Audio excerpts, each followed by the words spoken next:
crook. Well, actually...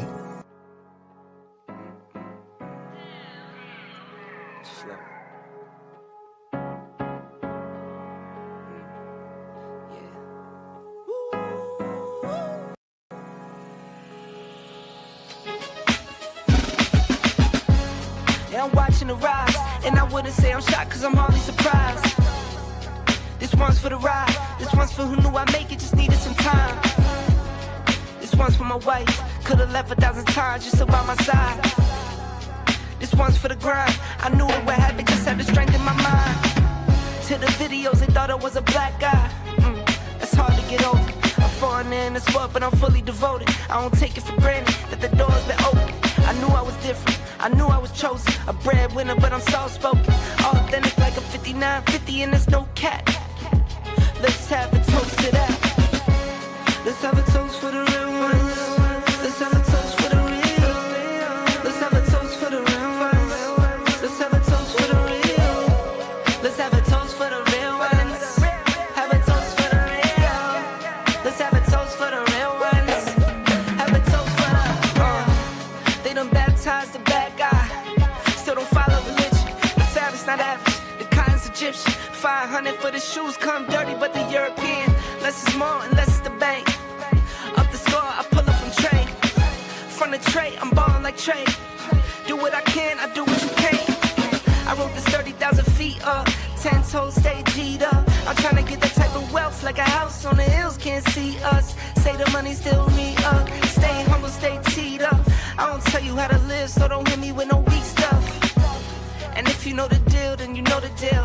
If it's real, then you know. Yo, what's going on, y'all? This your man Marcus A. Brown, and I'm here to tell y'all that I just got done with my first consultation with the brother Andre of Love Crossing Borders. I just wanted to give him his praises. I need y'all to do two things if you haven't already. If you haven't subscribed to his YouTube channel, Love Crossing Borders. Also, if you are going to Colombia, if you're thinking of going anywhere, traveling internationally, please consider booking a consultation with the OG Andre of Love Crossing Borders. You will not be disappointed. I'm a fan of the channel, so I booked a 2-hour session just to show support, just to show love and say what's up. He provided a wealth of information, way more than I was even expected. He has an excellent presentation. So I just wanted to let y'all know you will not be disappointed. Book the consultation, subscribe to the YouTube channel if you haven't already. Dre, man, I appreciate you. I will be out in Colombia, and I look forward to linking up with you. And y'all, get in tune with him if you haven't already. Tell him MAB sent you. Hello, Jeffrey. How are you? Ana, hey, my love. Hey, good. Your English, nice. Poquito. Thank you. Spanish, nice. Sí, poquito. Okay. Yes. Thank you for the visit again. Yes. To the control races. Okay. And the news. Yes. Maybe? Yes. I hopefully. You love Colombia? Really? I love Colombia. Cali is beautiful. Nice. Tranquilo. Sí. Seguro. The people, the food. Everything, the music, the salsa. Okay, see you in my office, okay? Hi, my name is Jeffrey, and I'm here from Tampa, Florida, visiting in Colombia, and I'm here to have my veneers and hopefully have my braces off by Ana, and I absolutely love it. She does great work, and my visit to Colombia so far is absolutely beautiful.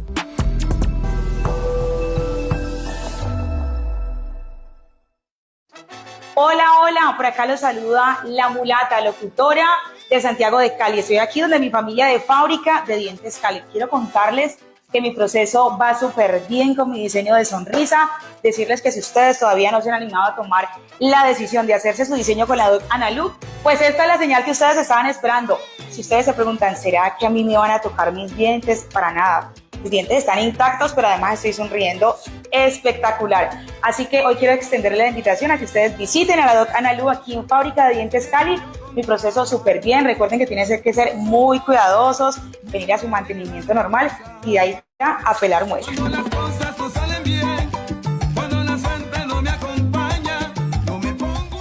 You know, at some point, you and your family are going to need medical care. But let's be honest, a medical bill can be a real headache.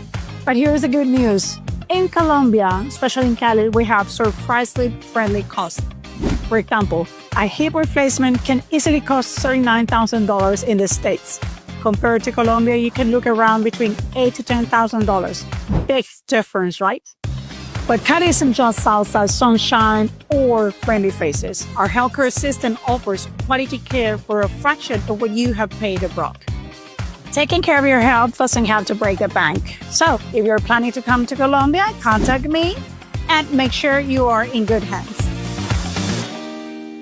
I mean, I'm at a point in my life and age where I got to be conscious of my health.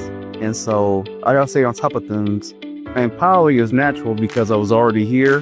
And it just made things a whole lot easier, especially instead of dealing with the United States where you got to go get a referral from your personal doctors, then wait for a back institution to get a hold of you, schedule an appointment. It could take weeks, sometimes months before they have an opening.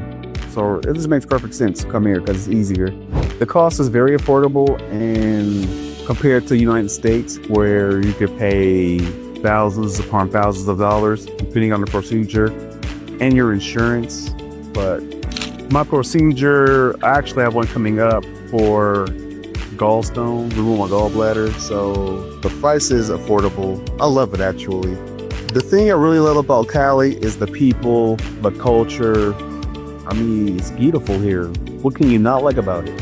You guys got to come experience it for yourself. If you don't, take my word for it.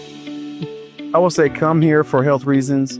You get great care, great professional people, beautiful city, culture, great food, and nice eye candy. You can't resist. Why not? Treat yourself. You deserve it. I'll rate 10, definitely. Professional, attentive, really make sure you understand the test or what the doctor tells you, interprets what you don't understand. Come stay with you for your whole appointment, your procedures, and make sure you have great aftercare. So definitely a 10. Highly recommend it. Have you ever considered how focusing on your health once a year can transform your life? You might be surprised by the benefits. Imagine detecting potential health issues before they escalate. That's peace of mind right there. With our preventative health checkup, you get one-on-one time with top doctors. You can discuss your results, share concerns, and explore ways to enhance your lifestyle, all in one place. No matter where you are in life, you'll receive same-day results. Call it your longevity plan. Conditions like diabetes, obesity, heart disease, and even some cancers are treatable if caught early. And guess what? Through our collaboration with FVL, we'll handle all follow-ups and specialist referrals for you. It's that easy. Why not invest in something that can positively change your life? We know your time is valuable, but your health is priceless. Plan smart, stay healthy, explore Cali. The best approach that you can take is to find someone that has had a pleasant professional experience and get their recommendation or referral. I decided to get a checkup about two months ago. And the reason why I decided to pick Cali was because a good friend of mine who had already experienced the services at the Clinica in Cali recommended it to me. He had a very good experience. He boasted about the high level of professionalism, the quality of the service. He had no issues. The cost of the medical treatment was well within my budget. When I compare what I would have paid for comparable care in the United States, it was a small fraction of the cost. And it was I would say, a big factor in deciding to actually commit to scheduling a medical checkup here in Cali, because it's very affordable, but comparable or even better quality of care. In my opinion, the most enjoyable thing or aspect about Cali is the people. They're very warm, they're very friendly, they're very professional, they're very inviting. I can't think of another country or another place where I have experienced such a warm, loving, welcoming reception of the people, and at the same time get medical treatment. So yeah, I would say the people, hands down. I guess a calming reassurance that, there's nothing wrong or nothing troubling about like my health.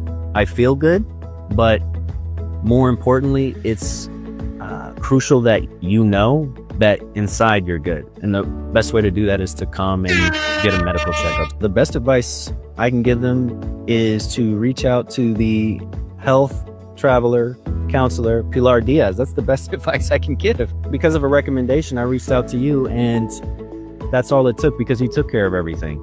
You know, you scheduled everything. You gave me a list of all the choices and packages that I could choose from. I picked something that was best for me. Diaz, without hesitation. I have to give it a 10 out of 10 simply because of the great service, the high level of professionalism, the fact that I didn't have to wait in any lines. Everything was scheduled well in advance, and it was done efficiently and smoothly. I was driven more by a need to know my own medical conditions, how I was with my whole body, my health. That's pretty much how it started. I heard that this hospital is one of the best hospitals in South America. The health services are far superior as far as costs, patient care, attentiveness of your medical facilitators. Everything is much better than where I come from in the United States. I just have to say it like that. What is there not to enjoy about Cali? La comida es muy bien. You have to try ringlet if you come to Cali. That is the go-to spot if you want to have authentic sancocho or whatever else you may want.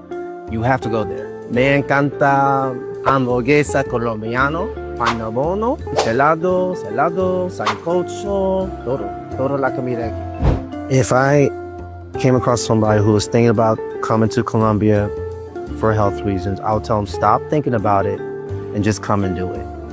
There's nothing more to think about. This is the place to come for your health needs, period. The difference is astronomical compared to the States. You pay a fraction of the cost here for a complete medical exam than what you would pay in the States. I would say in comparison, it's 1/10 the cost. 1 out of 10 is 100.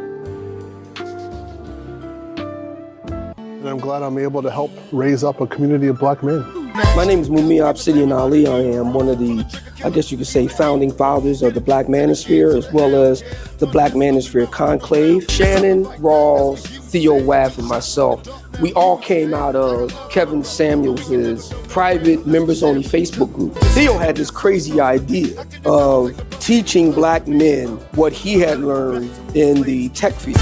If you're resistant to change, you only want to do one thing or one way, yeah, you're not going to make it.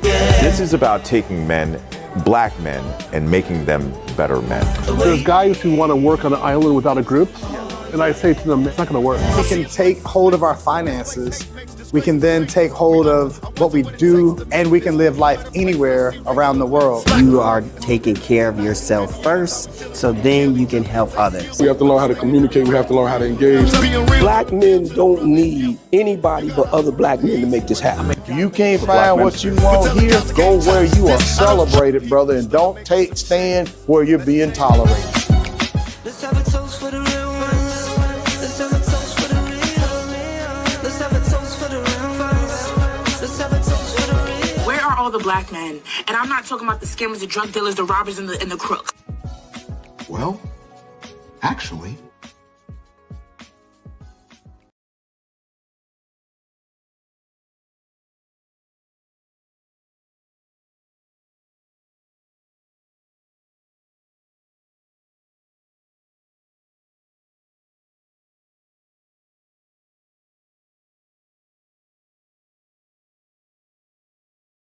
do this again. Thank you very much for letting me know that I was muted.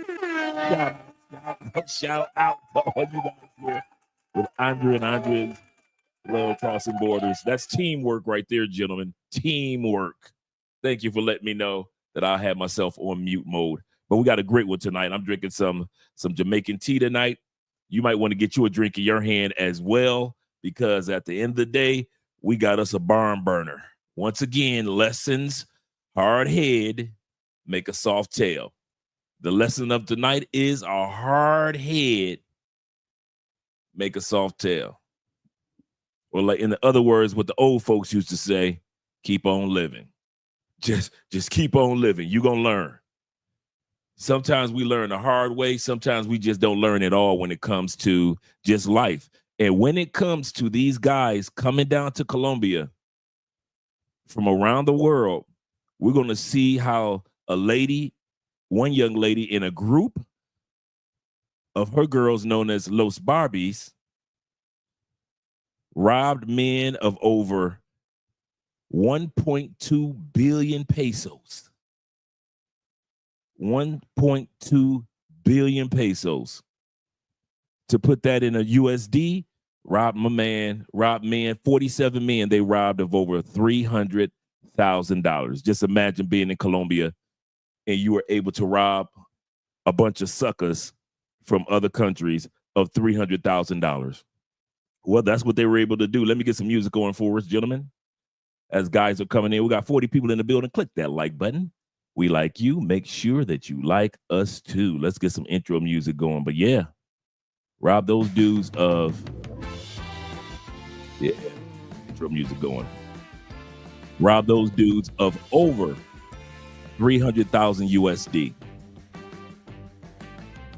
And they have been going all over the country doing it. So we're going to see the whole group, not just one, the whole clan of them, and what happens to them. And then we're going to also talk about some things that you guys didn't know about. What happens after they get arrested? Because we see Obi Land videos. Shout out to Obi Land. Shout out to all you guys that support this channel by way of Super Chats, Cash Apps, PayPal. Shout out to all you guys for tonight supporting the channel. But we never get a chance to see, for the most part, do these women get sentenced? Do they get a chance to get away? What happens? Do the police let them go around the corner? Because there's a lot of myths that's going on. Like, well, when they get arrested, the Colombian police just let them go. Colombian police are working with them. Let's find out. I pulled up the information when it comes to police reports and the stats on how much pay for play takes place in Colombia. What percentage of women are in the pay for play or the stripper game? We're going to look at those stats and facts. We're going to see how much crime has risen and how many women per year are arrested for drugging and robbing guys in Colombia. How many women per year? So we're going to look at all that. So I'm going to give you the numbers like I'm Medium Man today. So we're not just going to look at the video. We're going to enjoy that.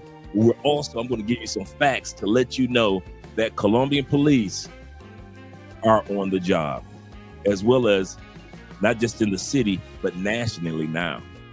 This is a big deal. So shout out to all you guys that are here. Let's start with the shout outs with the super chat. Shout out to my man, Black Nubian. The Canadian brothers are always at it, always here showing some love. I told this guy where I was from. He said, oh, Canada. Shout out to them Canadian brothers, always here to show some love. Shout out to the International Quiet Storm, who's here with a $10 love, sponsored thus far of the night. He said, what's good, Andre? He said, and shout out to the chat. He said, I already liked the video. Click that like button, gentlemen. We like you. We really do. Make sure that you like us too. He said, and here is my commendation for black male or contribution to black male media. He said, back to studying for my cert. Yes, sir. Shout out to all you guys, class 6.5, class 6, and all you guys that are already signing up for Theo's class 7, which will be the final class. So you definitely want to be at the Black Manosphere Conclave if you want to be involved in class 7 with Theo Wolf, and all you guys that have already signed up for class 7. Shout out to all you guys as well. Get your certification, guys. Get that money. Get that money. Yes, sir. Let me scroll up, show you guys some love all the way to the top. Numero uno is my man David Dice of the Dice family. He said, Lord have mercy. He said, we go again. These dudes don't learn. They don't. I don't care if it's the brother Pookie. I don't care if the white boy Pookie, the Asian Pookies get caught up in Colombia. I know the ladies are beautiful. I got you. But you guys doing it fast, backwards. I'm telling you. And y'all be looking at me like I'm the arch villain. Y'all look at me like I done something wrong. Like, oh man, that dude Andre, he's a Debbie Downer. Wah, wah, he's a Debbie Downer. And I keep trying to tell you guys, man, I want to see you guys go home alive. I want to see y'all go home alive. And I know it's not fair. You could go to Thailand and buy all the coochie you want, and ain't nobody gonna hurt you. You go to Europe, you can buy all the coochie you want, ain't nobody gonna hurt you. So you feel like it's not fair. You should be able to do your debauchery in peace, right? That's how you feel. Well, guess what? You can't come to Colombia and do that, and you can't come to Brazil to certain areas and do that either. So if you're gonna come to South America, you might as well put some some wisdom in your suitcase, common sense in your suitcase. Or, like I said, don't come to Colombia. I often say that. I am not an advocate for everybody to come to Colombia. If y'all think I am, I'm not. I'm the first brother. I don't know why that light is green and it's driving me crazy behind me. Hold on for a second.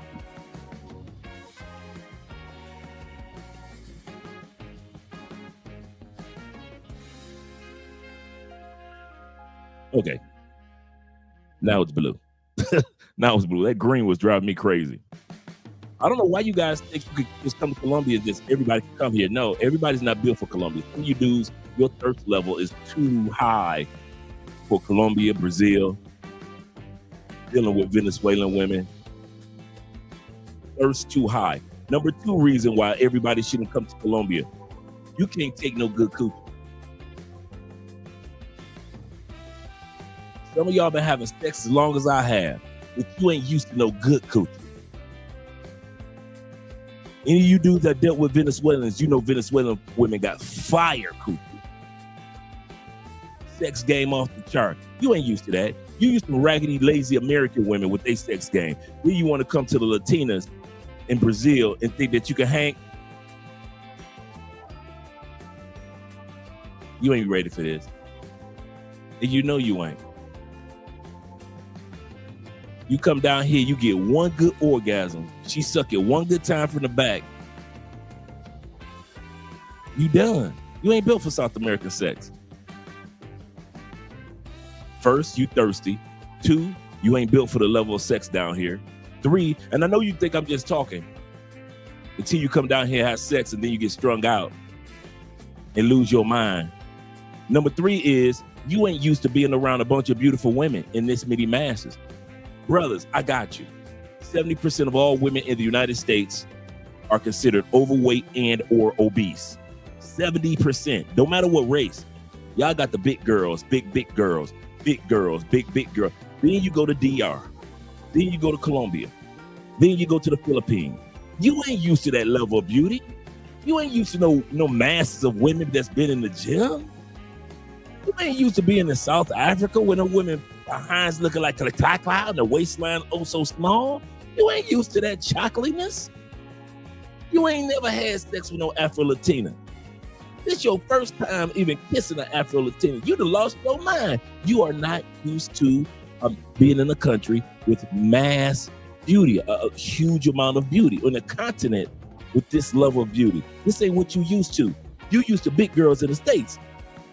Big white girls, big Latin girls, big black girls, big white girls. That's what you used to. Nothing wrong with that. But when you come here to these countries, man, my point in saying all this about being thirsty, when it comes to you not being able to handle the good sex, when it comes to you not being used to being around beauty, that means that you're going to have to be a little bit more careful with using your common sense. That's all I'm saying. And if you can't use your common sense and you want to follow the lead of your favorite YouTubers, go ahead.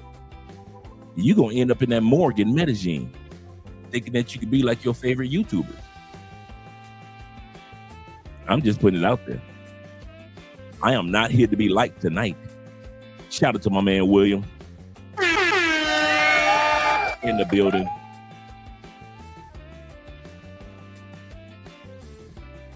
We got a good one tonight, man. We got a good one lined up. My man, the white dude, he's from Europe. He sounds American, but he's from Europe. Man, he was on it like Rambo. He was on the hunt for that female. William says, respect to Andre and Andrea and the chat fam. Excuse me, gotta sneeze. Okay, I'm good.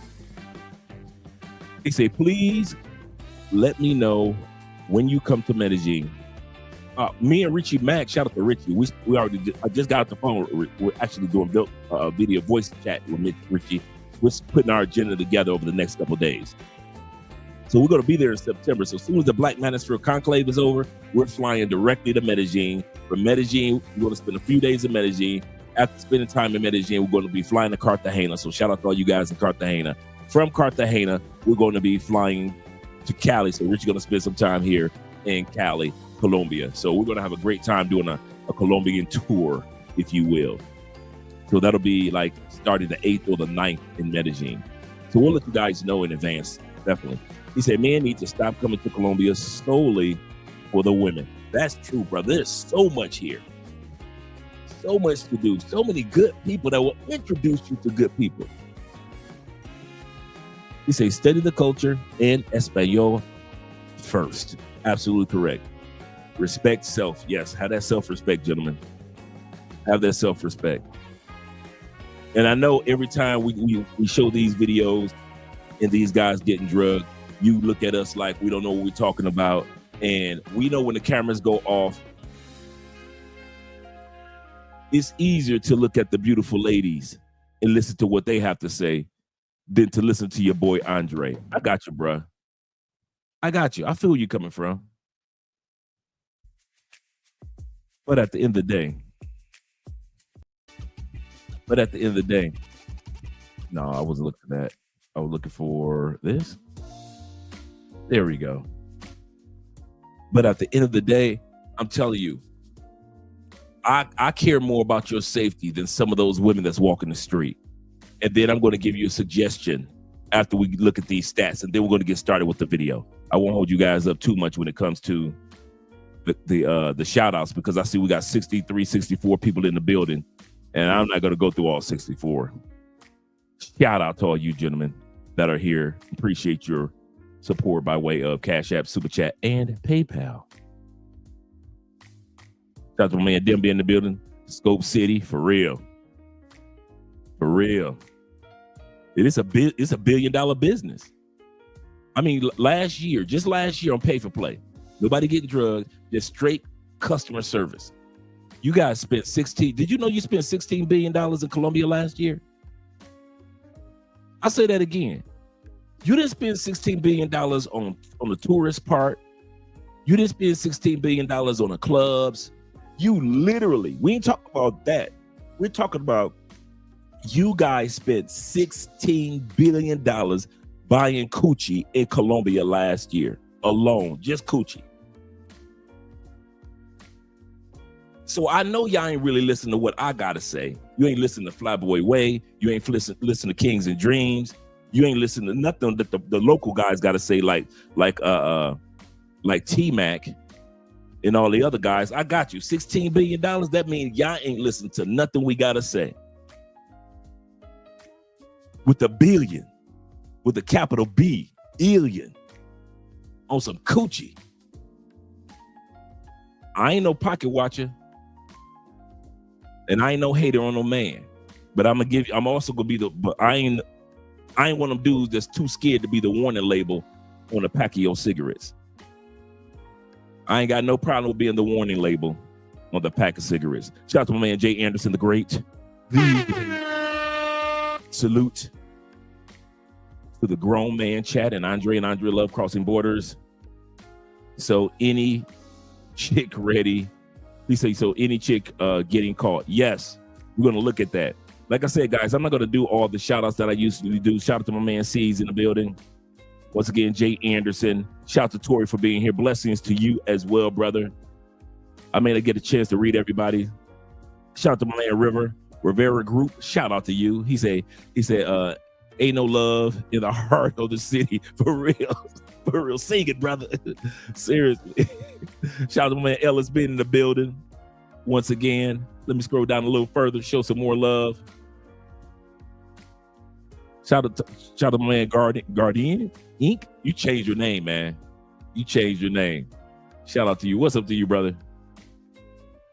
Shout out to my man Rico in the building. Glad that you're here. Necro's in the building. Shout out for letting me know when I was muted, Necro. I forgot all about that, Necro. And I been Bobby. Shout out to Bobby being in the building. Appreciate you being here. And LJ the Southern Vegan is in the building. El Patron representing, as well as DJ Davis. Yes, sir. Always here. We got somebody we might have to, we got somebody we might have to kick off the live stream. I don't know how Richie Mack snuck up in here.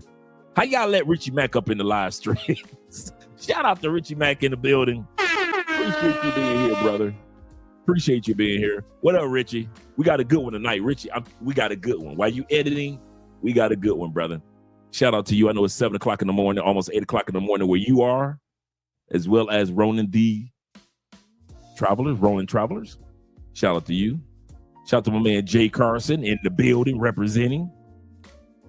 Let me scroll down a little bit more. My man Bill in the building. Glad to see you're here as well. Salute to you, kind sir. Salute to you as well. Let me scroll down just a little further. Make sure I try to show everybody some love. My man Keith in the building. He said, Dre, shouting out from Panama City. Yes, sir, man. Panama, we love Panama. We'll count down. We're on our way down there in the September, October anyway. In October, we're heading down there, Andre and I. Panama is where I'm watching you live. Shout out to you, brother. Hope you're enjoying Panama. My man Flicky Sticky in the building. What up to you as well? Glad to see you here. Let me scroll down a little bit further. Shout out to my man YBC GM in the building. Glad to see you here. And Hugh Steffens of the Steffens family or the Stevens family. He say, I'm sticking to the casa in Colombia for real. I'm with you, brother, in regards to that. He said it must stay safer than street meat. Absolutely correct. All you dudes that if it were me, I'm just like my brother. If it were me, I'm hitting brothels. I'm gonna tell you why. We're gonna look at the stats tonight, but I'm gonna give you a sneak peek, and I've mentioned this before. Did you know in Colombia, technically, the only place that's legal to do pay for play in Colombia is the brothels. That's why you always see women that be walking down the street. A lot of times they might or might not get harassed by the police because technically you ain't even supposed to be out there selling in the streets. That's illegal. A lot of you guys don't realize all the chicks that you meet up in the club, if it's not a strip club and it's not a brothel, technically by law, they're not supposed to be selling coochie and you ain't supposed to be buying coochie. That means technically they could lock you up and lock her up. But they not about to sit up here and just be locking people up because this ain't the States. Colombia ain't making no money like that off of locking people up like the United States have the prison industrial complex, making billions of dollars off of locking people up. So Colombia don't really trip on it, you know, except for when dudes get scoped, robbed. But the only place that is legal, strip clubs and brothels. The other reason why I like brothels is this. Did you know that in order to work and sell that body in a brothel, they have to have a physical exam every 6 months? That's a must. That's the law. Kind of like when a restaurant gets, get audited and they go in a restaurant and they just check out and inspects the restaurant. It's the same thing that takes place with the ladies in the brothels. They must, if you're going to be a brothel girl, you must have a physical exam as far as sexually transmitted diseases every 6 months to be a brothel girl. To where them girls on the streets, they got like 9, 10 diseases in their bodies. Y'all love eating a street coochie. I don't know, y'all nasty. Y'all famous for eating street coochie. Y'all love y'all some street coochie. Y'all go raw in it. Y'all try to get the street coochie pregnant. Y'all be trying to make the street coochie your baby mama. Y'all be walking the street coochie down the aisle. Y'all be introducing yourself to the street coochie mama, daddy. You be putting your tongue in the street coochie booty. Y'all just you forget how many dudes that nutted up in her butt the day that you met her. Your plane landed at 9. Your plane landed at 9 in the evening. Let's push it back. Your plane even landed at 6. Do you know how many dudes nutted in her butt before you got off the plane? And then you get her and you put your tongue in her butt? All of the herbs and spices from another man, my bad, from several other men are in her butt. And you just, this is delicious. What's that flavor, girl? You're nasty. Pack your condoms, man. Put one on your tongue. Y'all nasty. He said, Andre, is it cool if I react and clip your videos? Oh man, any video you want, react and clip. Man, I'm not funny style, bro. Any video that we got in our catalog, use it, clip it, do what you want with it, man. We ain't funny style like that. We are not funny style like that. Shout out to my man Brandon in the building. Appreciate you, brother. Finally tuned in. T-Mac, shout out to T-Mac being here. Mr. Medellin himself. Yeah, 16 billion. For real. Y'all ain't broke. Y'all brothers are not broke. Y'all just pretend like y'all broke. Y'all, I know y'all be saving that money up for it. Shout out to my man Keita once again from Panama. Zeta's in the building. Appreciate you being here, brother. Let me scroll down, make sure I get everybody. Shout out to Bobby, Space Ghost in the building. And I ain't seen you in a while, Bobby. Appreciate you being here. And my man Zay. Hey Zay, I didn't get a chance to listen to your messages yet on the phone. So when I get done with this, I'll listen to your messages. Shout out to all you guys. Plus tonight, Andrea is out of town. Andrea is in Medellin with her family right now. So I get a chance to talk as loud, have as much fun as I want to, because Andrea ain't here. Okay? Shout out to all you guys. I'm living the single life. What's again, Black Nubian? Shout out to you. Think I got everybody. Shout out to my man Rhythm in the building. Appreciate you being here. Appreciate you being here. And last but not least, my man William H. Harvey. William H. Money in the building in the year of our Lord 2025. He said 9-hour live stream. Let's go for it. You know?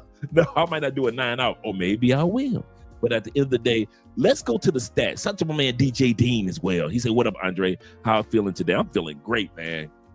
I'm feeling like a little bit taller. I wish I was a baller. I wish I had a girl in the hood I would call her. You know, I'm just feeling good. Let's look at the stats first, guys. This is very important. Let's look at the stats first. I want to let you guys see this. Before we look at the video, I went to DeepSeek and I asked DeepSeek some questions about pay for play in Colombia. You guys are going to appreciate that I looked this information up. I feel like a media man right now when it comes to sharing this information to you guys. Let me screen share and let us go right here. And let me make sure that you guys can see it. There we go. Damn. I'll blow this up a little bit further, see if I can blow it up just one more time. There we go. Okay, what percentage by guesstimate of women in Colombia, and I'll even double the number, consider themselves prostitutes, brothel workers, strippers, or part-time, because you know some women are just part-timers, part-time sex workers. So DeepSeek gave me the answer. The estimate of women that consider themselves formal or informal pay for play in Colombia, full-time brothel escort street base, is 60 to 150,000 women. That's across the country. I keep trying to tell guys, there's not as many women that's in that game as you think, just like there's not that many women in America that's in that game, just like there's not that many women that's pay for play in Canada. It's not that many women pay for play in UK. You guys come down here and you only introduce yourself to majority pay for play, so you think that it's bigger than what it is. But I say this, let's double it. Let's say that this is 120,000 women and there are 300,000 women that are pay for play, that consider themselves brothel girls or street-based girls or escorts. This still wouldn't add up to 1% of the women in Colombia. I want you to let that sink in. Because the way that you guys talk about women in Colombia and you talk about women in Brazil, you talk about the women in other parts of the world, you try to make it seem like all the women in Thailand are pay for play, all the women in the Philippines are pay for play, all the women in Cancun are pay for play. When statistically, in most of these places, just like the United States, it's a small pool of women that's in that world. Most women in Atlanta are not strippers. They're not pay for play. Most women in Miami are not strippers, and they're not pay for play. Most women in Atlanta and most women in Miami and most women in Las Vegas, New York, LA are just regular everyday women. But you guys, if you only notice what you want to notice, you're only going to see what you want to see. And so I want you guys to see the stats. And I doubled it for you. For all you guys, it's like, well, not every woman is gonna confess. So that's why I doubled it. For all the women that don't tell that they pay for play, I doubled it. I said that's 300,000. I said that's 120,000. And yet that still does not add up to 1%. Even if you double it. If you double this will be 1.4% at the most. You double this will be 0.6% if you doubled it. Most, please guys, get it through your head. You guys that don't feel comfortable with coming to Colombia or Brazil, now you can feel comfortable. Most women in these countries have nothing to do with the pay for play life. I've lived here almost a decade. I can tell you that from being out here. Most of these women are just every day going to work, go home, going to college, go home, just regular women that only go out and have fun on the weekends. Most of them are not pay for play. Get that out y'all head. All you do is just talk about Colombia burnt out, man. DR burnt out. Thailand burnt out. It's not. It's burnt out for all you dudes that want to go to countries and simp. That's what it's burnt out for. So let's go to the next one, because I don't want to keep us up from the movie. It is from the Ministry of Health. 65,000 registered for health checks. Remember I said in the brothels, they got to get their bodies checked. Of those that get their bodies checked, so this is the actual records, medical records for the brothels. 65,000 women in Colombia in 2023 had to have their bodies checked. Once again, the estimate includes 150,000, including unregistered workers as well. The part-time workers that are just, they're working a regular job in the daytime and then they pay for play at night, 100 to 300,000. That means that you met them online, or you met them in a bar, or just in the tourist zone like in Parque Yeris or at the clock tower. There's only, in the whole country, only 300,000. So get that out your mind that most women in Colombia are like that. You got the high-end escorts. We talk about the big dollar ones. Medellin, La 70. The tourist-dependent workers such as Cartagena, areas in Santa Marta as well. You got the strippers. There's only 40 to 80,000 registered strippers that also do pay for play, because we know how Colombia is. 40 to 80,000 in the whole country.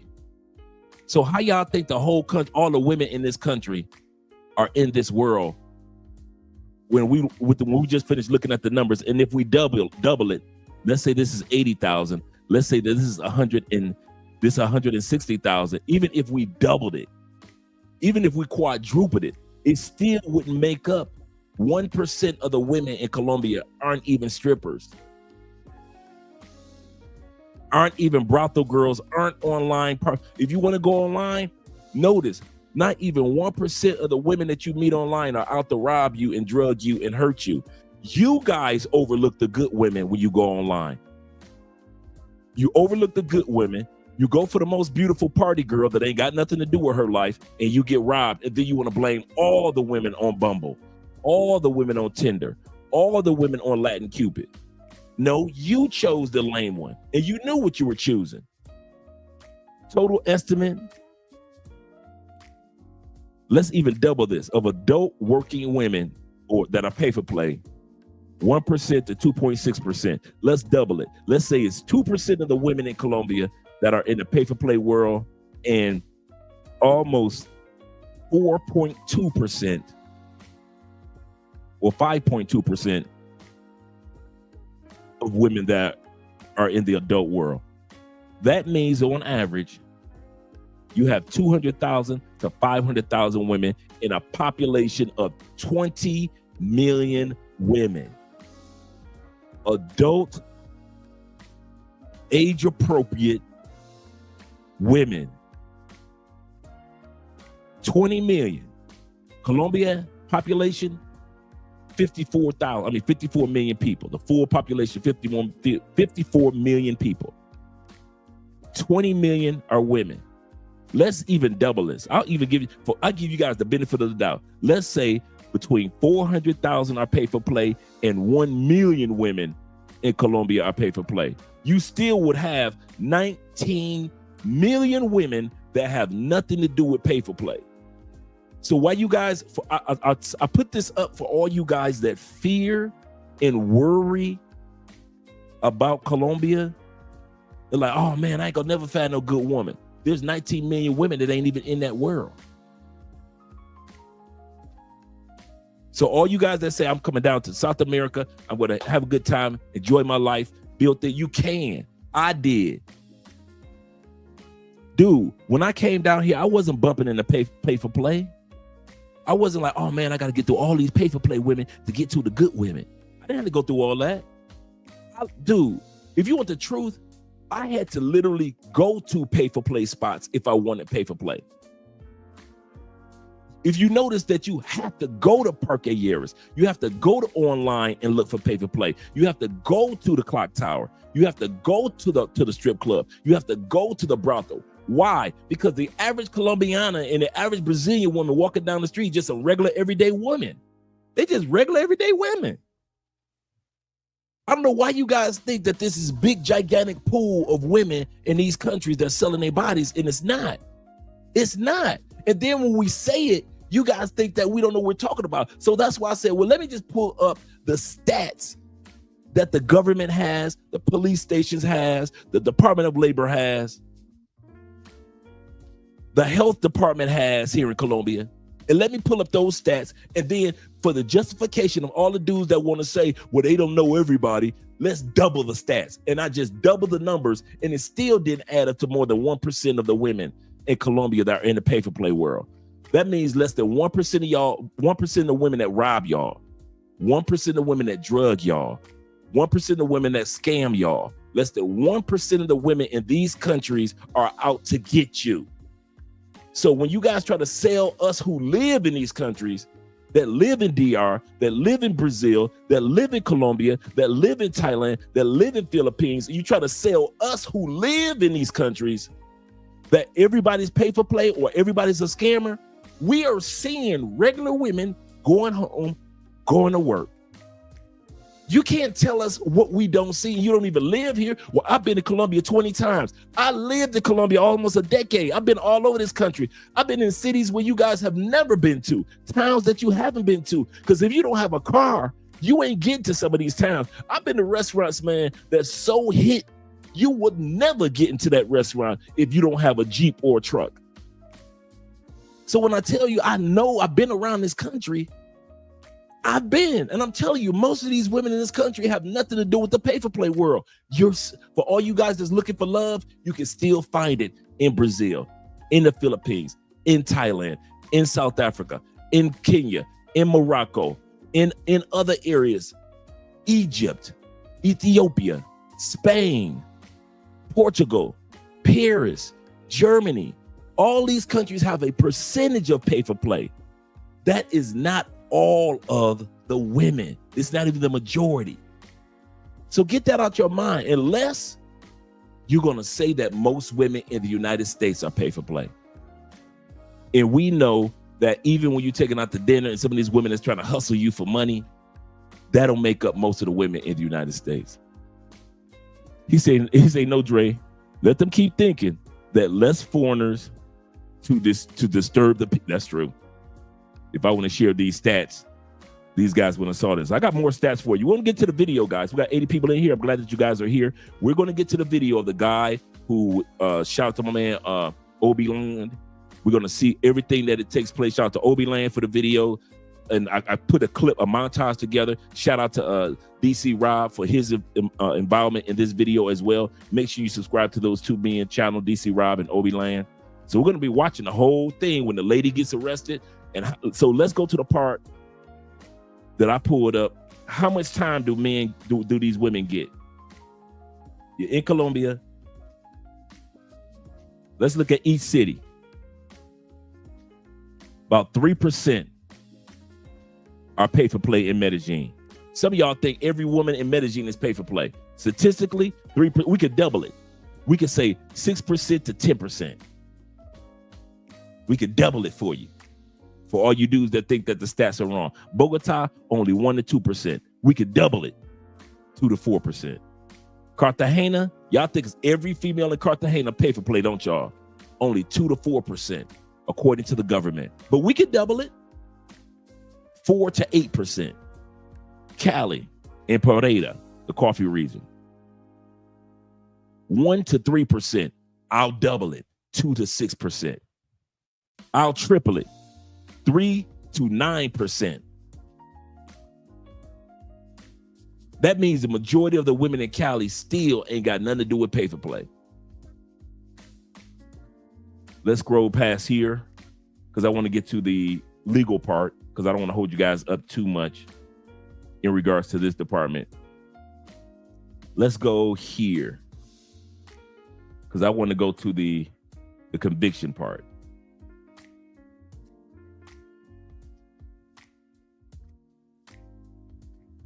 That's the part I want to go to. Give me a second, gentlemen. Okay, here we go. I asked DeepSeek to give me the stats. Let me go. Yep, here we go. I asked DeepSeek, give me the arrest stats for drugging and robbery crimes in Colombia. So they went to recent trends, the official police reports, and crime patterns. 2022 to 2025, the arrest that's taking place. In year 2022, females that drugged and robbed dudes or tried to drug and rob you, almost 1,200 arrests took place. 1,200 arrests took place in 2022. So for you guys to think that the women aren't getting arrested, they are getting arrested. In 2023, it was up by 25%. 1,500 women got arrested. In 2024, this just a couple projections. It was up by 6.7%, another 7% to 1,600 women got arrested for trying to drug or rob a dude. So far, 2025 is the year is just like 8-9 months in. Almost 1,900 women have been arrested in 2025 alone across the country. So they are arresting these women. So we looked at the amount and the women that get arrested and even men that get arrested for blowing scopolamine in dude's face, the powder. There's a percentage of men that get arrested as well. For kidnapping and all that, they get arrested. But let's look at the police reports in regards to the tourist rate arrests. So we already looked at that. Oh, the rate of a tourist related arrests. Foreign victims often lead to faster investigations and stricter charges. So we kind of already looked at all this as far as the amount of arrests. We could have did per city, but I want you guys to see this because this was important to me. What areas do guys get scammed the most? 60% of the cases when dudes get drugged and robbed is on Bumble and Tinder in 2024. 30% of the cases, you met some chick in a bar and she drugged you. And 10% of the cases are in Bogota and Medellin as you guys go through the fake taxis. So these where all the arrests come through. 60% tender, you getting scammed, robbed, or drugged. 30% you met that chick in a bar or outside of a bar in Cartagena, Clock Tower, walking down the street, or Parque Yeris bar area in Medellin. And then you got the 10% of the arrests that took place with fake taxi drivers, and they got caught and they were arrested. But these are the tourist scams. Let's look at the prison sentences, because some of you guys don't think that these women get caught and they get arrested. So let's see what they get on average. The women on average get 5 to 10 years once they get caught. I'm gonna say that again. The women prisons are not empty in Colombia. They're actually overflowed. They're actually on the overflow. When a woman gets caught and sentenced in Colombia, she ends up, so just in case you ever wonder how much these ladies get for drugging and robbing somebody, and if they get caught, what happens? They get on average 5 to 10 years. Men, if they try to kidnap or rob you or pull a gun out and they get caught, 8 to 15 years. And because in 2025, sentences may increase due to the new tourism protection laws. So if you think Colombia is not trying to do something about it because you coming down here being so stupid, Colombia got to come up with new laws to protect you from yourself. I'm gonna say this again. Colombia has to come up with new laws, not to protect you from the women, to protect you from your own stupidity. Since you don't know how to protect your dang self and use some common sense, Colombia got to come up with new tourism laws to protect you, because you don't know how to protect your dang self as a grown-ass man.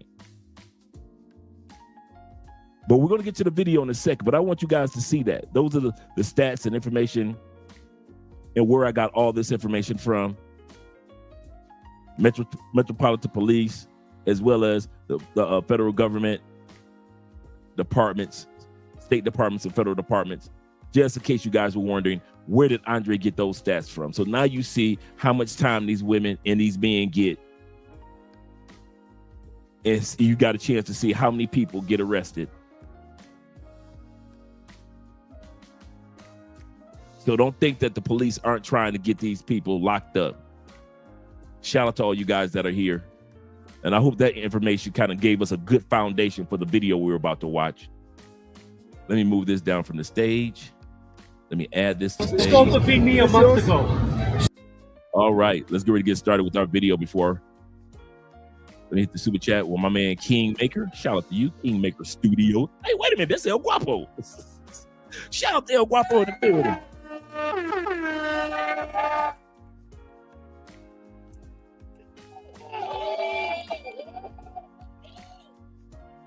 He said, salute to you, kind sir, as well. Salute, Andre, way to set the record straight and change the narrative. Absolutely correct, because guys think that they know because that's their only experience. You really think that here in Colombia, in Brazil, that every woman is paid for play? They're all in the game. No. All the women, guys, can we come to a conclusion? All the women, or most of the women that you deal with, are scammers. Most of the women that you deal with will drug you. Most of the women that you deal with will rob you. Most of the women that the rest of us deal with are everyday, hardworking, regular women in Brazil, in Colombia, in Thailand, in the Philippines, in parts of Africa, in Guyana, in Uganda. Just regular, hardworking, making it through life women, just like we're hardworking, making it through life men. And for all you guys that didn't know that these women got arrested and you didn't know how much time they get, now you know. But I know after this live stream, you're going to go somewhere and lie to yourself, even though I just gave you the stats. I know you're going to get off this live stream and just F what Andre just said, F what all the other YouTubers said. I'm going to go do what I want to do. I got you. Like I said, I'm not dick watching and I'm not pocket watching a grown man. You're a grown man. And I told y'all years ago, I'm done praying for y'all when it comes to when y'all get robbed and drugged. When you get in the morgue in Medellin, I'm laughing. I'm praying for your mama and your cousin and your kids back home that you done forgot all about. I don't see how y'all got kids and y'all so irresponsible with your life. I ain't gonna have no kids back at the house. I don't care, my kids are grown. I ain't gonna have no kids back in the States, back in Canada, back in UK, back in Australia, back in New Zealand, back in Finland, back in Austria, for all you European white boys that like to come down here. I got kids that I'm either raising or have raised, and I'm gonna put my life in jeopardy over some coochie? I'm gonna be in a morgue in Medellin over some coochie. Y'all gonna have to explain that one to me, because y'all end up in that morgue all the time, and I'm trying to understand how the hell you end up in that morgue so often, and the rest of us can come to these same countries, go to the same neighborhood, and don't go through the same hell that you went through, and now your kids don't know what happened to their daddy. The truth ain't gonna never come out, and y'all gonna blame it on your kids and your mama, your grandmama, and all them gonna blame it on Colombia, when it was only the women from that 1% that you like to mess with. I don't get it. That one, I don't get. And I can pretend like I do, but I don't. I'm gonna take care of myself. But if I got kids back at the house, ain't no way in hell I'm about to put my life in jeopardy for no coochie. I'd rather come to a country and enjoy the culture, and I ain't get no sex that particular weekend. But I bet I don't end up dead over no coochie, and my kids and my mama and my grandmama and my cousin, my brother, and my sister can't see me no more over a bitch. Over a bitch. Y'all some lames, bruh. Shout out to you guys. Let's get started with the video. Stole everything. You money? No. This is yours, right? No. Ella scopa pi mi un mes. Sí. Ella. Bravo. Who can translate? Who can translate? Who can translate? She stole everything from me. And she scoped me. I woke up 2 days later. I woke up 2 days later. What she do to you? Okay, 1 month ago, I met her on Bumble. Now, before we go any further, this happened right around November, December last year. They took a few months. They finally caught her. And then the conviction and everything that took place with her and a bunch of other women happened in March. So now you guys know the timelines. This is November. The girl that's talking right now, that was the girl that got drugged in Cali by a female in Medellin. The female that he's talking to right now, they were just doing, Obi Land was just doing some extra footage. This woman right here had just got back to Cali after they caught the woman that drugged her. So she's out just having a good time. Her and another dude that you're gonna see in a second, he got kidnapped and they shot him 6 times. So you're gonna see the white dude who got shot 6 times, this young lady right here who got drugged in Medellin, trying to live her little fantasy, and 3 girls drugged and robbed her, trying to eat some Colombian coochie. She's originally a Cali girl, but she lives in New York. They're walking down the street and they just so happen to come across the European white boy right here when he caught the girl. So that's why Obi Land just so happened to be at the right place at the right time to get all this footage. So just in case you guys are wondering where did this woman come from, where did Obi Land come from, if you look at right on the clip, look at the collar of the white dude, Obi Land just so happened to stick a microphone on the white dude's collar. Like literally, the white dude and Obi Land just happened to be at the right place at the same time because of this young lady right here who had just got back to Medellin after the conviction of the women that drugged her. To see more of what happened, keep watching this channel on Brenda's first night back in Colombia. Right here, the tall white dude, that's the one that got kidnapped, following some pussy, got kidnapped, called himself going to her crib. It was an abandoned Airbnb. And there was some dudes waiting upstairs for him, came downstairs and put 6 hot balls in his chest. And he survived it.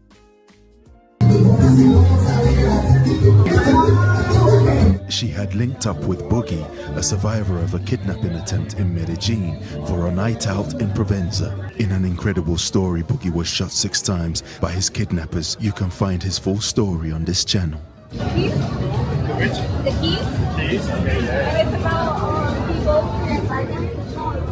And all of a sudden, things start getting dark as they walk through Provenza. A free mentality. An American man is holding onto a woman as he shouts "Scopolamine." She tries to flee the scene because she is wanted by her many victims. She scopolamine me a month ago. Stole everything. My money. No. It's yours, right? No. Ella scopolamine me un mes. Sí. No. Ella. Bravo. Who can translate? I met her on Bumble. Yo la encontré en una aplicación de Bumble. And then I took her back to my apartment, and she scopolamine me in a drink. She stole my computer. It's December, almost Christmas in Medellin, and this scopolamine queen believes she has found another victim. But she was wrong, as this particular encounter will trigger off a set of events that will completely change her life. After drugging her victim using scopolamine or another sedative, driven by greed, she disappears with his belongings without care if he lives or he dies. As she waits for her accomplices, she doesn't realize that her actions will have consequences. Her name is Maria Alejandra Salgado Ortega, and she has been a menace to hundreds of tourists in Medellin and in different cities in Colombia. True. For many years, she had been drugging and robbing victims with impunity, sneaking in and out of apartments without any fear of justice, leaving her victims dazed and confused, wondering what had just happened. But she had gone against the wrong one, and in a quest for justice, he wasn't about to let her go freely. They always lie and let you guys know, for you guys that don't know, she's Afro-Colombian too. You can, not only from her complexion. If you live here, if you live here, you know Afro-Colombian features like it's nothing. So I'm not just putting it out there trying to say that's a black girl. I'm putting it out there just to lay a foundation. She's black. She's just a light skin. She's Colombia version of light skin.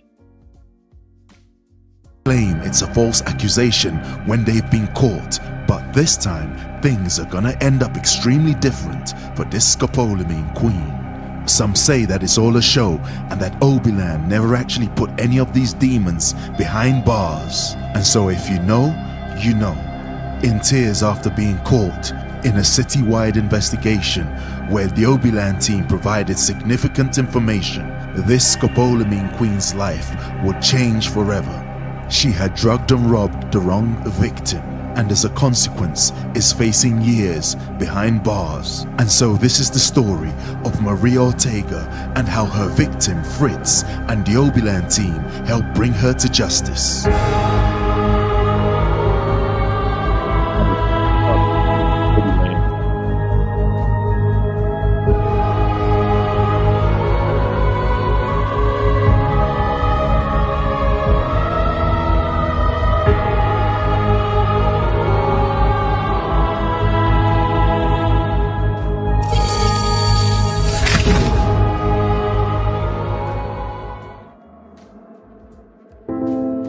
I was in search of love. You know, I thought I'll go to Colombia, I'll meet the girl of my dreams and stay there with her as long as I need to, maybe help her get a visa or a work visa with my company to come back to the United States. I mean, I know it was probably all wishful thinking now. So he's originally from Europe, but he lived in the States. Okay, cool.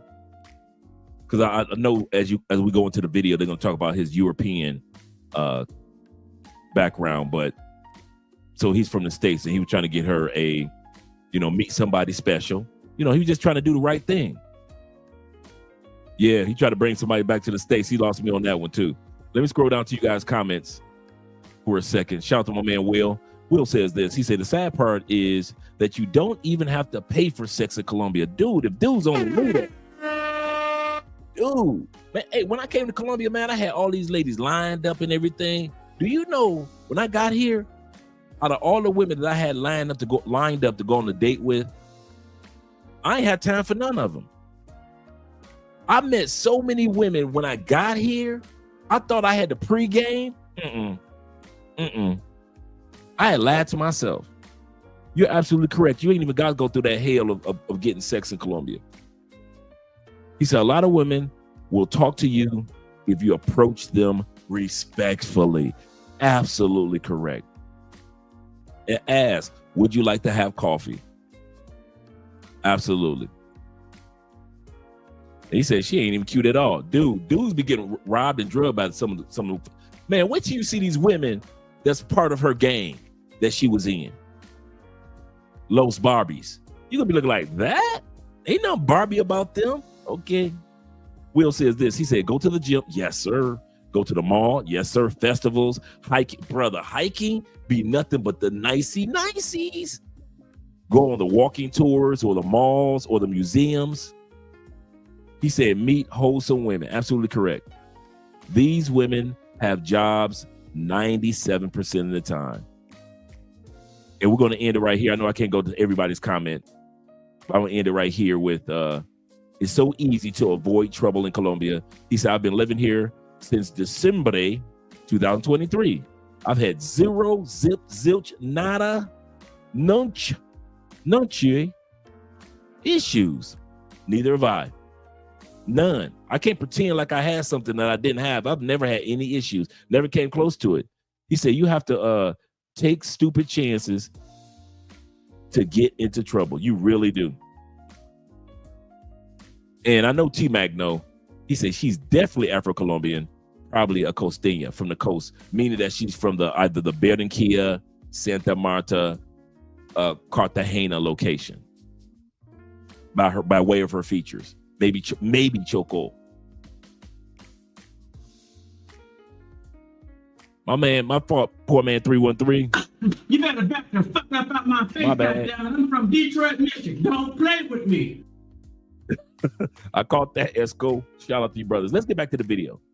Now that I've been here a while, I feel violated. And, you know, a guy like me might take it harder because I like to feel like I'm in control, and I probably feel feelings of revenge more than the average guy. I don't know. I'm really angry about it. I'm not going to lie. I'm still really angry about it. You know, no one likes to be robbed. You know, I probably take something like that more personal than most. Maria Alejandra Salgado Ortega, a devious scopolamine queen based in Medellin, Colombia. And this is the man who would change her life. His name is Fritz. She had thought that he was just another victim, but she had underestimated his resolve. For the purposes of this documentary, Fritz would like to share his story from the very beginning. I had a rough past few years. I moved to a very remote area of the Midwest from Miami, Florida, and I started a real estate company there. A successful businessman, Fritz is the owner of a real estate company specializing in developing properties. With a hands-on approach, he turned his company into a successful business, but the same couldn't be said about his love life. My girlfriend of 9 years started seeing someone else behind my back. I wasn't aware of it. I found out a year later after it all started. And then there was a law there, or the common law marriage was in effect in that particular state. So without ever being married, I now was faced with having to go through a divorce. As a result of ending his relationship, Fritz will face financial consequences. It settled out with her taking half of my assets, a fitness center that I owned in town, a hotel, and a handful of log cabins. Now I found myself stuck. So he had to come out of log cabins. He had to come out of his hotel that he owned in that town. He had to come out of other assets just because of common law.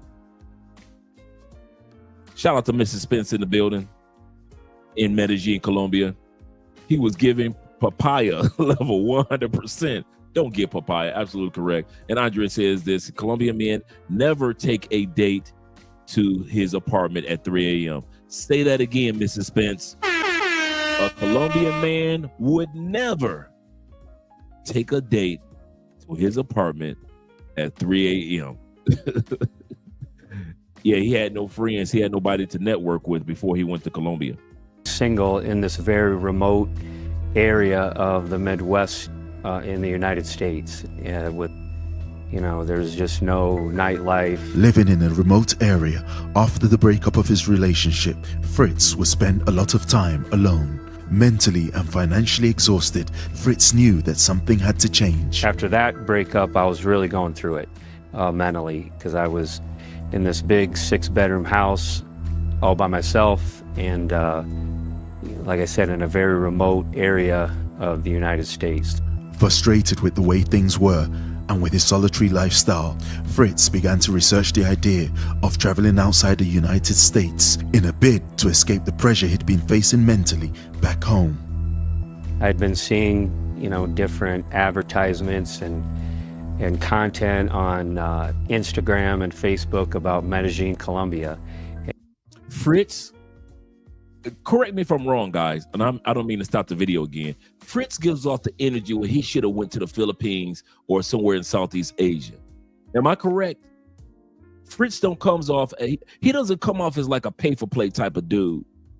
You see, he comes across like a guy that's basically sincerely looking for somebody serious. I don't think he should have came to Medellin. Me personally, I think Fritz should have went on here to Southeast Asia. He'd have found something a lot faster and a lot safer there. Not saying that he should have went to bar girls or nothing. What I'm saying is he had a better chance. The way his personality is, he built his own house from scratch. He built his business from scratch. Lost his money, but still believe in love. He'd have been better off in Southeast Asia. That's why I keep saying everybody is not made for Colombia. And I don't mean it like, yeah, you can't do what we do. I'm not saying it like that. I'm saying that there are some guys that come here just because of local. In other words, if Colombia wasn't so close and it was switched between Philippines was in South America and Colombia was in Southeast Asia, a lot of you guys wouldn't fly to Colombia to get to those women. In other words, some of you guys only come to Colombia because of the geographical location, not because the women that is safer. Shout out to my man, African Wolf in here. And my man, Zay once again. He said, pay for play definitely is not for everybody. Definitely not for me. Yeah, that wasn't for me either. You know, I did the brothel once or twice and I was like, this ain't my world. I never did a street chick. So, but let's continue on, gentlemen. And it seemed like kind of the, you know, the new single guy's dream destination. And so Fritz and his friends will book a flight to Medellin, Colombia. Decided to book a flight and come down here. So we flew down. I had heard about the dangers of Americans coming down here, and I had heard about this drug that girls will put in a drink and then they'll rob you, but I didn't think it would ever happen to me. I felt, well, I'm a bigger guy, they'd probably find an easier target. Maybe some old guy, you know, it wouldn't happen to me. But Fritz was wrong, because in Medellin, Colombia, the scopolamine queens don't discriminate. Everyone is fair game, male or female, and your age doesn't really matter, because all they care about is drugging you and stealing your belongings. As Fritz enjoys the nightlife of Preventative in Medellin, Colombia, he is fully unaware of the dangers that lurk. And so it is easy to assume, with all the fine bright lights, that nothing could happen to them. And that is the most common mistake from tourists when visiting Colombia. Down here had a... Before he goes any further, I think this is what I want to hear what you guys have to say. I think white boys should be on guard the most. And I'll tell you why. I mean, everybody should be on guard, but I'm gonna tell you why I say white boys should be on guard the most. I'll be real quick. White boys, y'all lay the foundation across the world that y'all got money. Even poor white boys are considered to be seen as you white, you should have money. So since you have that target on your forehead everywhere you go around the world, you white boys should be the number ones that should be on point with common sense. Because just because people see you, they automatically assume that you are simple-minded because you're a white dude and you got money. I'm gonna say this again, white brothers, no matter what country you go to, everybody sees you two ways. You simple as hell and you got money. Even when you ain't simple, or if you ain't got money like that, the world sees you like that because you laid that fake foundation. And so now you got that fake target on your head. No matter where you go in the world, everybody wants to use you. If I was a white boy, I would be on guard extra compared to my brown and black brothers. You are, as soon as you get off the plane, you are a target, white boy. So to sit back and assume that I'm a big white dude, I'm younger, they go get me, dude, you white. There's a target on your forehead like a sniper aiming at you. You the easiest target to get. Why? Because you simple, you ain't got no street edge to you. So you ain't known for your, white boys, you ain't known for your common sense. I'm gonna say that, I love you. Love my white brothers, but I got news for you. You are not famous for your common sense when it comes to these ladies in the streets. And you got that stereotype of that they automatically assume that you got money. That is a bad combination to be known as somebody that's stupid and assume that you got money. So when I see white boys that be coming down to Medellin, man, y'all need to be on guard extra. I don't care if you're an old white dude. I don't care if you're a young white dude, tall white dude, short white dude. You need to be on guard extra in other countries because people automatically assume. See, with us brothers, they assume that we ain't got nothing. They just assume that we got something because we're Americans or Canadians or from the UK. So they assume because of our country.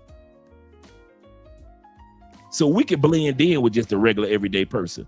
But you white boys, it's a hard life for white boys that comes. When you leave, white boys, you are the best of the best in your home country. As long as you stay in the United States, you can be as white as you want. As long as you stay in Canada, long live whiteness. Stay in Germany, whiteness rules. Stay in UK, white is right. Take your ass out your home country, you got a big ass target on your forehead. And I've seen that 100 times over, white boys. You got a big ass target just because you white. And if you think that you can run across these countries like brothers can do, like Latins can do, and like Asians can do, you can't, white boy. I'm gonna say that again. White boys, you can't. You cannot run across these countries like us brothers can do. We free. You can't. You can't. So let's get back to the video. Seriously. I see white boys, man. I be feeling sad for white dudes, and it be some sincere, like my man on the video, some sincere, decent dudes. But you got to realize, because you white, you got a target on your forehead, bruh. But you created that image, that brand of white is right. So now you got to pay the piper. Great time with my friends. They decided to go back to the United States on our scheduled return flight. I decided I wasn't quite ready to leave and was not looking forward to going back to the cold, the snow, and a lonely, empty house by myself. So I decided to stay by myself, and that's what led into me meeting a girl on Bumble. Fritz would then open up the Bumble application, where he'll come across Maria's profile. She was using a fake name. The two will later match, and they will arrange for a date in Provenza. We were supposed to meet earlier for dinner. She kept blowing me off and pushing the time back and pushing the time back. And next thing I know, it's 3 o'clock in the morning, and she's calling me, wanting to meet up. You know, I thought, well, I got nothing to lose, and didn't really think of anything suspicious. And so Fritz headed to Provenza. He only lived 30 seconds away, and so he felt he had nothing to lose. Before he goes any further, what did we just say? Let's look at this real quick. Let's pull this down. Let's put this back up again. What did we just say was the #1 causes of crime 60% of when dudes get drugged or scammed in Colombia happens through what? Tinder, Bumble. 60% of y'all that get robbed and scammed, you met that chick on Tinder and Bumble. 30% of you dudes met the girl inside or outside of a club, walking down the street in Parque Lleras, walking down the street in Cartagena, and then the fake taxis. I just want to remind you guys of that. Remember, 60% of y'all that ever get robbed or drugged in Colombia is because you met that raggedy chick on Tinder or Bumble. Let's go back to the video. I just want to remind you guys of that. Quick walk and waited for Maria. But I did meet up with her, and it was in the Provenza area where there's a lot of restaurants. Although she kind of stayed hidden, called me, wanted me to meet her. And so Fritz will wait for Maria in Provenza. Waiting patiently, it will take some time before Maria finally appears. When I saw her, I realized quickly that it was not the girl in the facial photos of the ad. The body photos I could recognize, but the face, I mean, she really had a lot of plastic surgery done, kind of looked like a bulldog or kind of a pug dog. She was not very attractive at all, but she did have a very nice figure. She seemed really nice. She was dressed really nice. 3 o'clock in the morning, and normally I would have been like, no, thank you, and turned and walked away. But I thought, well, let me just have a drink with her.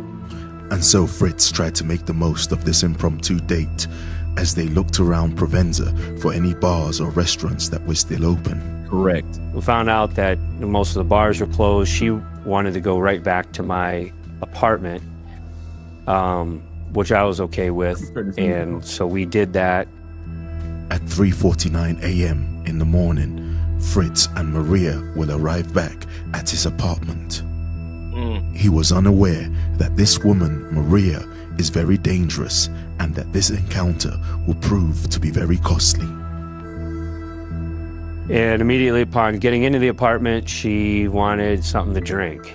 And I really didn't have much. My friends had just left a couple days prior. There was some old, stale Coca-Cola in the fridge in a liter bottle. And so this is the point we believe that Maria would lace Fritz's drink with a sedative, most likely clonazepam. As she heads back to where Fritz is sitting, he is completely unaware. Now, shout out to my man. Let me get a shout outs out.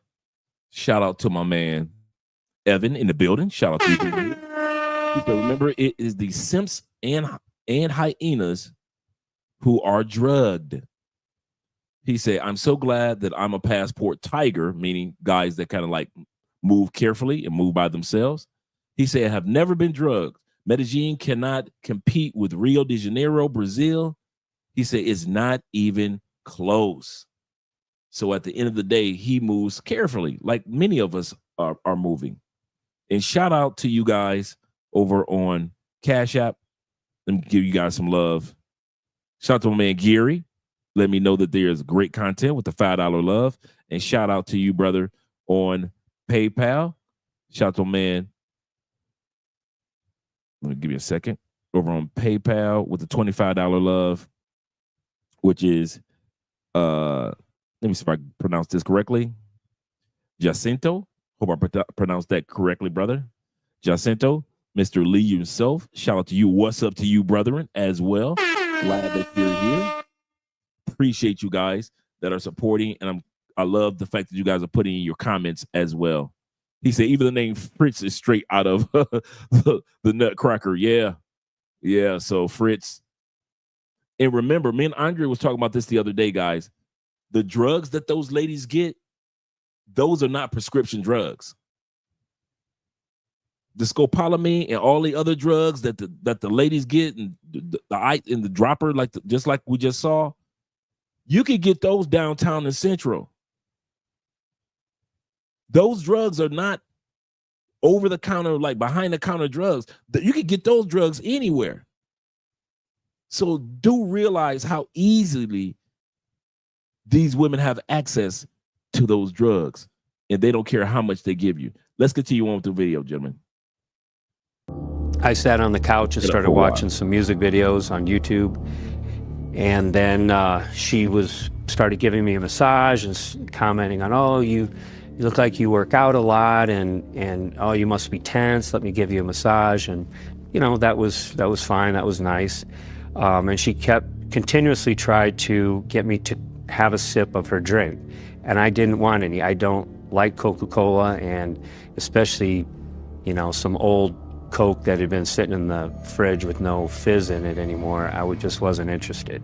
So I continuously was saying no, no, no. Finally, she got up, she took the drink, come from behind me when I wasn't really paying attention, put her hand under my chin, leaned my head back, and poured some of it. Some of it got in my mouth. The rest of it poured all down my chin and neck. And I kind of got up and got a towel and cleaned myself off and told her not to do that again. And then I sat back down, and I started to think this was all getting really suspicious. And I started to wonder if she had drugged me, but I didn't taste anything weird. And I started to wonder, and I actually remember telling myself, this is maybe how I'm going to die. Forcing the drink into Fritz's mouth, it appears that Maria had struck again. And then I thought, well, I didn't really drink enough. I mean, it was a little bit that slid down my throat. It couldn't have been enough. The back massage and head scratches and everything, neck massage she was doing felt really good. And I just thought that maybe I was overreacting a little bit or overthinking a little bit, and that this nice girl wouldn't do that to me. And so, with no immediate effects of the drug, Fritz believed that he was wrong and that Maria had no malicious intent. We sat there for a while, watched another music video, and then she asked if we could go in the bedroom. She wanted to give me a full body massage. She was continuously complimenting me on my physique and this and that. And you know, she knew what she was doing. And so I remember I plugged my phone in, I laid down on the bed. She started giving me a back massage, and that was it. I woke up probably 15 hours later, shot up out of bed in this fog. I couldn't put together really where I was. Confused, Fritz would wake up 15 hours later, wondering what had happened. Not much of an alcohol drinker, he immediately suspected that he had been drugged. I looked for my phone, I couldn't find my phone, but I see my phone charger without a phone connected to it. And I specifically remember plugging it in because the battery was really low. And that's gone. So now I'm like, oh shit. So I got up, walked to the other room, my computer's gone. And then next thing I do is go check my pants. Well, my money's gone. Next thing I did is look for my passport. That was there because that was hidden. I just couldn't figure out, my brain wasn't really working. It was like in a fog. I couldn't piece together what I should do. With the drug still in his body, Fritz is in a daze. He's confused. Everything appears foggy as he paces up and down his apartment, confused about what to do next. So I ended up, after pacing back and forth for what seemed like an hour, I eventually left the condo and just started walking around, realizing I didn't have any money, and just started walking around until my landlord saw me, flagged me down. He said there was a lot of people looking for me and calling him. Supposedly my mom had received a phone call, or not a phone call, but a text message requesting the front and back of my ID. By this time, Maria had already forwarded Fritz's financial information to her criminal accomplices in Bogota. From our investigations, a guy called Juan is instrumental in the withdrawal of thousands of dollars, with his Instagram focusing on devilish symbols. She got access into my cell phone. With that access, she could open and use my Venmo and also my Cash App account. So she was able to extract money. I think the maximum was $2,000 a day. I don't know, it was probably $10,000 and $13,000. Through the help of a detective, Fritz would then make a Let that sink in. Let's not let that slide. $10,000 to $13,000 while you knocked out in a bed for 15 hours. Your boys are reaching out to your landlord. Your mama wondering what's going on. Come on, fellas. We got to start acting like we got some dang sense. Your mama calling Colombia like you a little ass boy? Over some coochie. Over some coochie. I want y'all to let that sink in for real. Y'all got to start thinking about y'all family members back home, man. Over some coochie.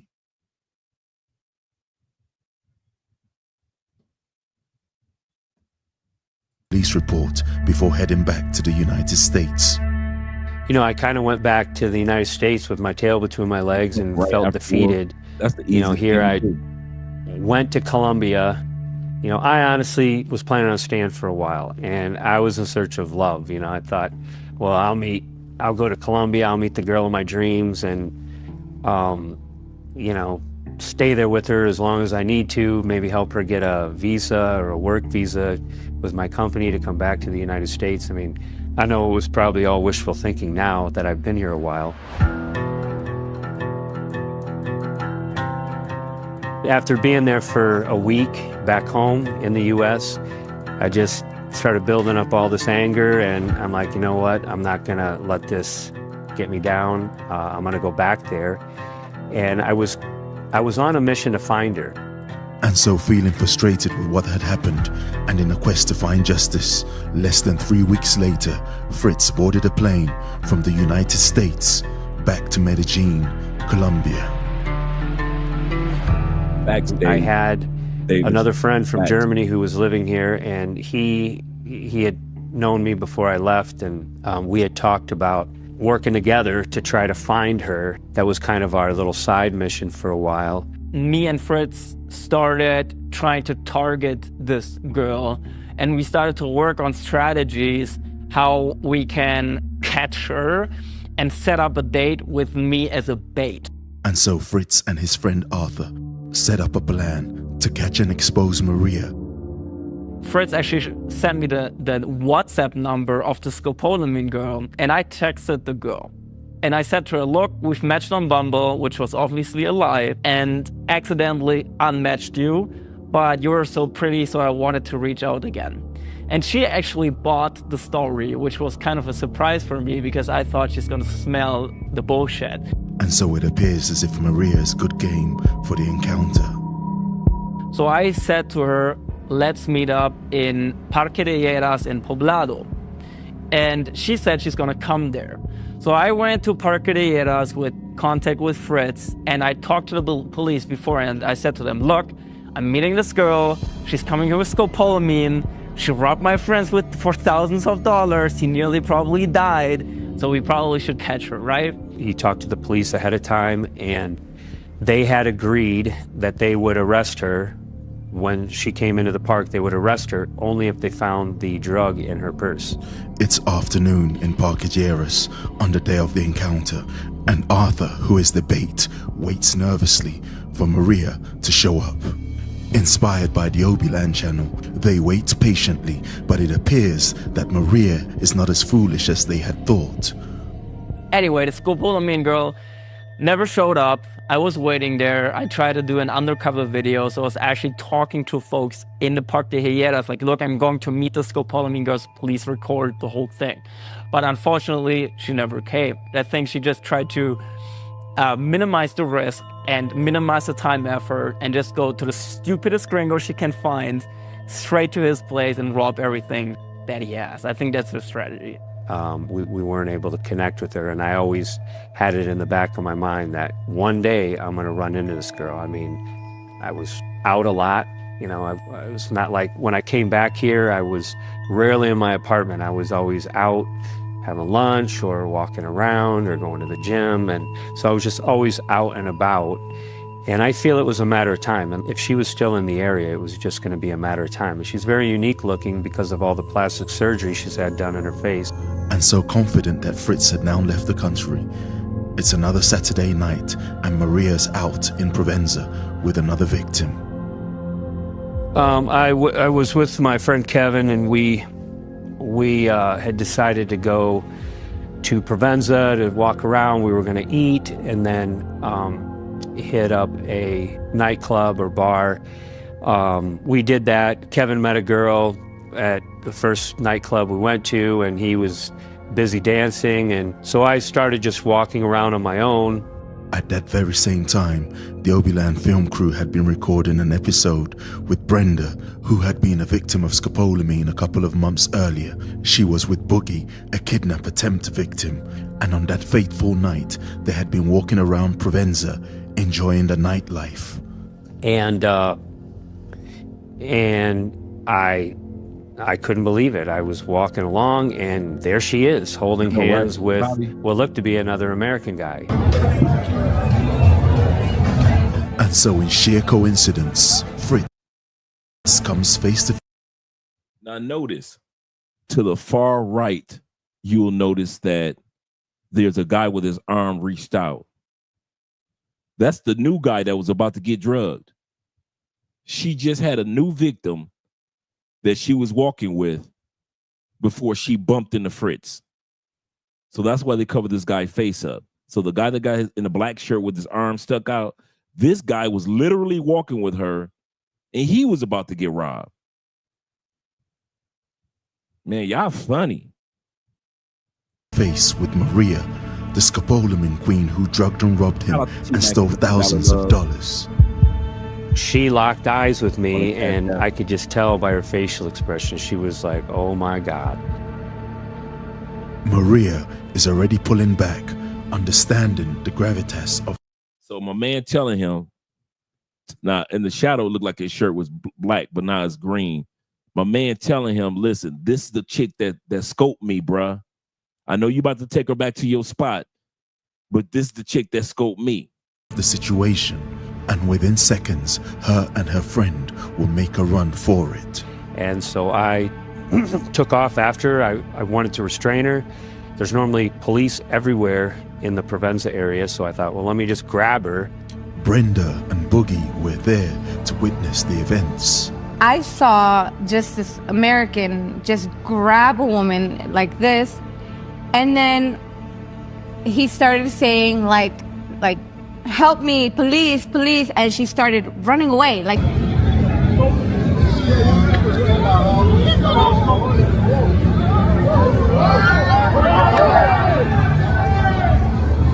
ironically, there was no police anywhere around. She got away from me.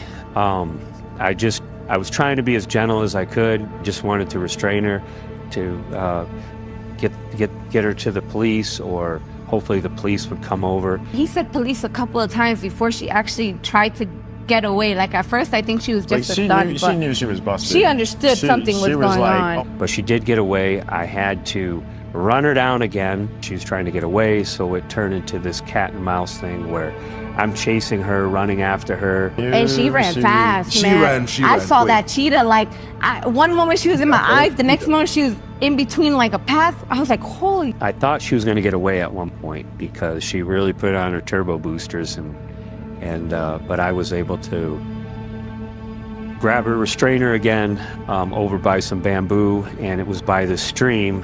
Kind of felt like we were bumping into tables, and there was all kinds of people in the way. Like, that shows that something happened. Like, there's no way that this American guy in a third world country, you know, she knew. We'll do something like that. Like, even if you were trying to like rape her or do something, like, it wouldn't have been that way. You know, there was just no way. An innocent person would be like. Detained by Fritz, Maria protests her innocence. Holding her, I was screaming for someone to just come help me restrain her, and no one wanted to help, including the guy that she had been with or was holding hands with. He wanted nothing to do with the situation either, so I really felt all alone. There were people everywhere, especially the second time I had her restrained. There were people everywhere just watching, but nobody wanted to help, no matter how loud or I pleaded. Maria struggles and throws an object from her bag.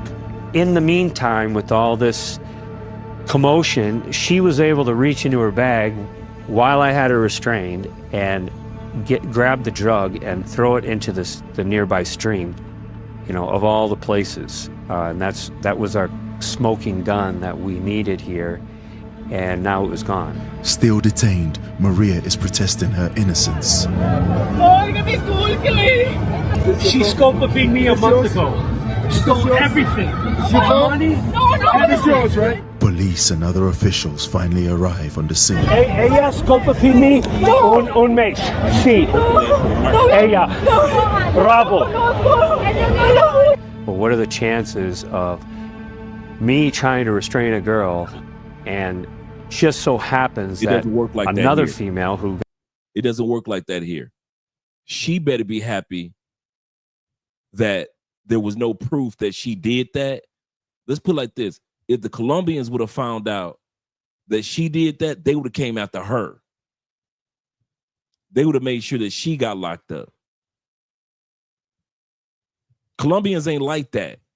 It's not like, oh, they see this big dude attacking. So no. Bruh, this is not the States. This is not the States. Andre will tell you, even when you see a Colombian female get deleted by a dude, Colombian women and men will say, what did she do? Why did she get deleted? What did she do? Don't you ever think that in this country, like that people think like American people think. They don't. They don't.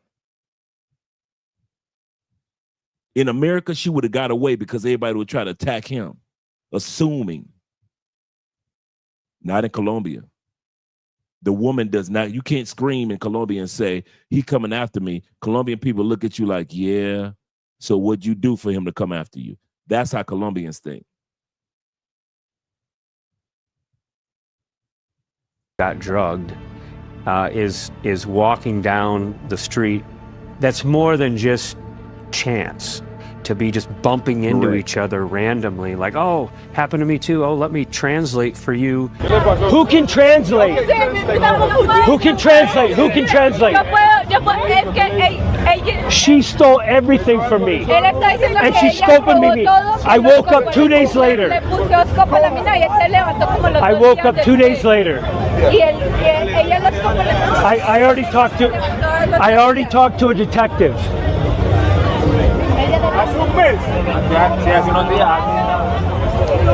Sí, Rabo. Muy mala. Hey, who has my phone? Can I have it? Thank you. Is there a translator? Okay. So 1 month ago.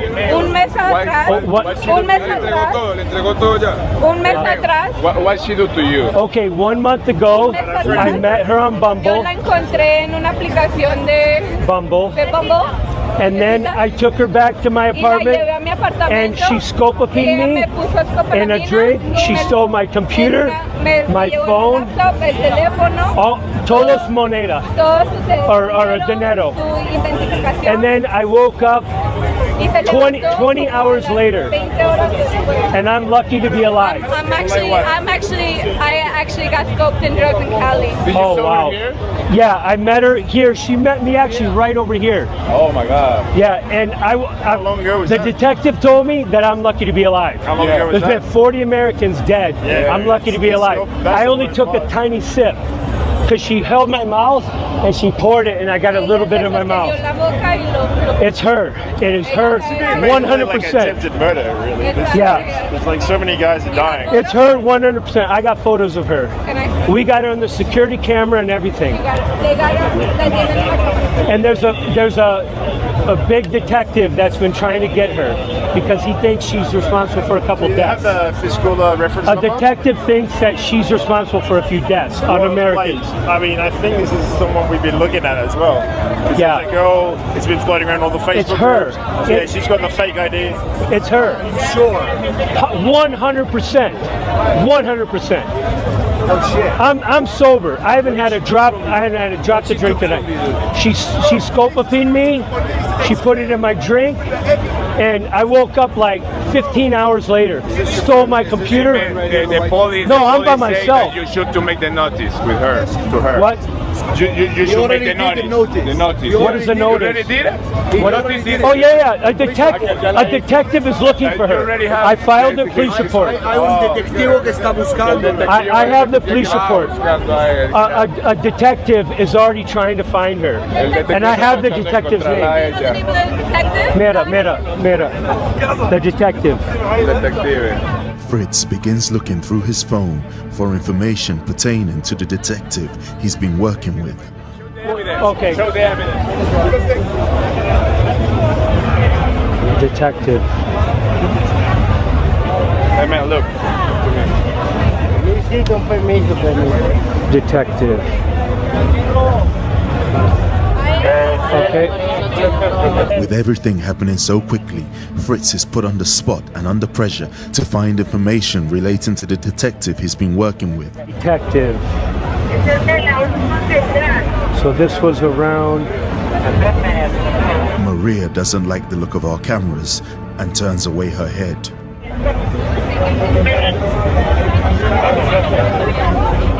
Taken by surprise, Fritz is frantic looking through his phone for evidence against Maria.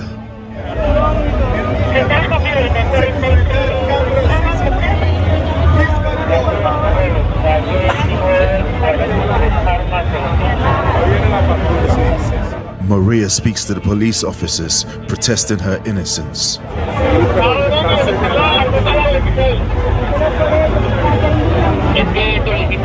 Okay. Who needs to see these messages? The police were really just trying to do an investigation on the scene. I felt it would have been better maybe if they would have arrested her, cuffed her, and done the investigation at the police station. You know why? You felt, I felt, you felt. This is not Canada. It's not Australia. It's not Austria. This is Colombia. This is South America. This is Brazil. This is Peru, Ecuador. This is Bolivia, Chile. This is Argentina, Uruguay, Paraguay. We're talking about Venezuela, Suriname, French Guyana, Guyana. This is South America. I wish you guys would get it through your minds. Stop thinking like you're an American in everybody else's country. What you think don't mean a damn thing. That's why you need to take care of yourself and protect yourself, because the laws and how you would do an investigation, because you watch SWAT and you watch 21 Jump Street from a kid and you watched all these first 48 shows in the United States, does not apply to Thailand, to France, to Sweden, to Poland. Americans, we are so freaking arrogant that we forget what we think and how we think how it should be done don't mean a damn thing. So get that out your mind, or whatever you think Colombians should do on your behalf, it ain't gonna happen. If you don't like how Colombians, you don't like how Brazilians, you don't like how people in Chile do when it comes to their investigations, keep your happy ass out of these countries. That's your best bet. I mean that one. That's your best bet. I'm so tired of hearing you foreigners come in here talking about, and I'm foreign too, but one thing I've learned from being here, whatever laws apply, I got to submit to them. Whether if I'm driving, I got to submit to the driving laws here in Colombia. I can't say, but in my country, damn my country. I'm not in my country. I'm in somebody else's country. So if they hold their investigations on the streets and by law, they got to let her go. Why? She threw the drugs in the nearby river. She had enough time before the police came to reach in her purse while he was holding her and threw the drugs in a nearby river. There is no proof that she committed the crimes. That's why they haven't put the cuffs on her. But in the United States, you are assumed guilty and you have to fight for your innocence. In other countries, you are innocent until somebody proves that you are truly guilty. And we as Americans ain't used to that. So when you come here, one of the things that you can expect, if you're stupid enough to get drugged or robbed or scammed, if there's no evidence, that girl can be let go because your dumb ass didn't have any proof that she was the one that did it. In the street, I was faced with having to come up with photos and other stuff from my phone, which I just didn't have organized. That's the detective that's trying to find her. What do you want to say? I got you. Tell him. Para él fue hace un mes. Ella estaba aquí con otra persona. Sí, the detective. Sí. Y pasó eso. Ella las complemó y después él se levantó a las 20 horas y todo se fue. Llamar él. Ahí está el detective ayudándola porque es que ella también está la Mira, ella, mira, yeah, tú, yeah, tú, yes, sí, tú. Fritz shows the police officers photos of Maria, but unknown to Fritz, Maria has cleverly doctored her pictures so they don't entirely match with how she currently looks. And the police are trying to match up tattoos with the photos, which did match. The photos are clearly Maria's body, but the face has been edited, as well as some tattoos, which confuse the authorities. Did you look in the purse? What?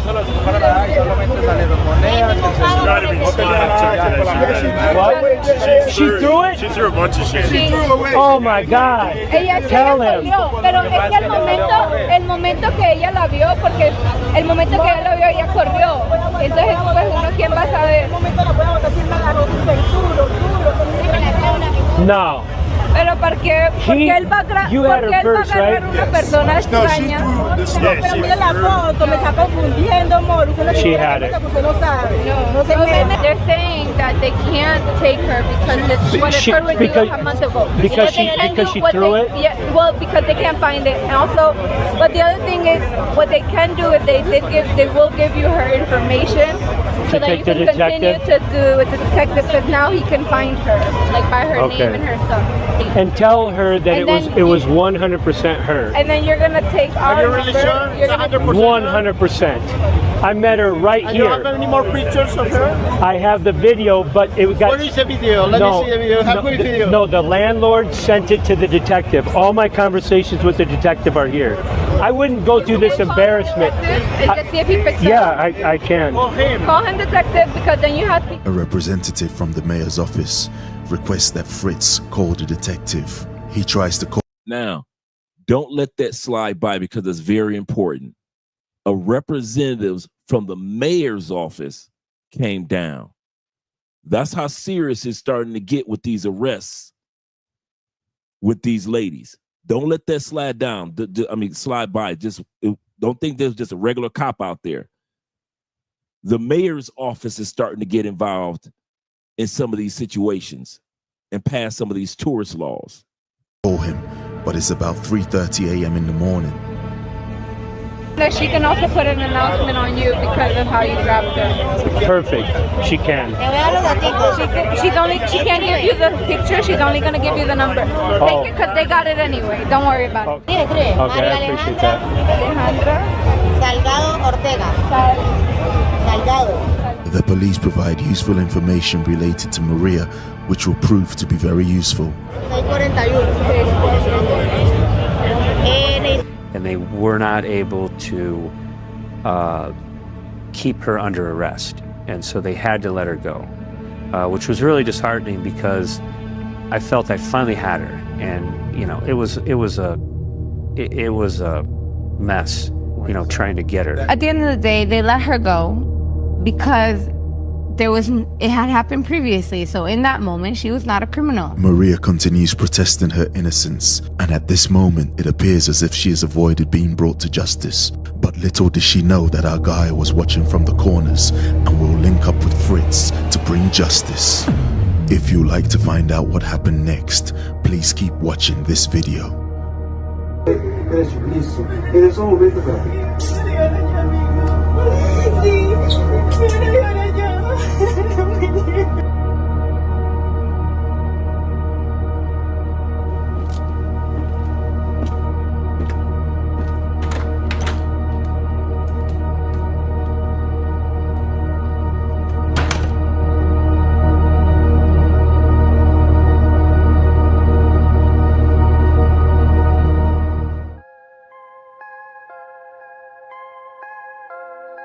It's been a couple of days since the events in Provenza, where Fritz attempted to detain Maria.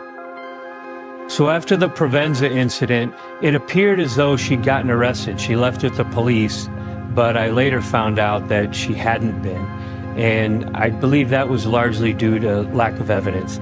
You know, I didn't expect to run into her, and I didn't have the police report on me. I didn't have a bunch of photos on my phone. So based on that, it appeared as though they let her go, and we did confirm that she was out roaming around again.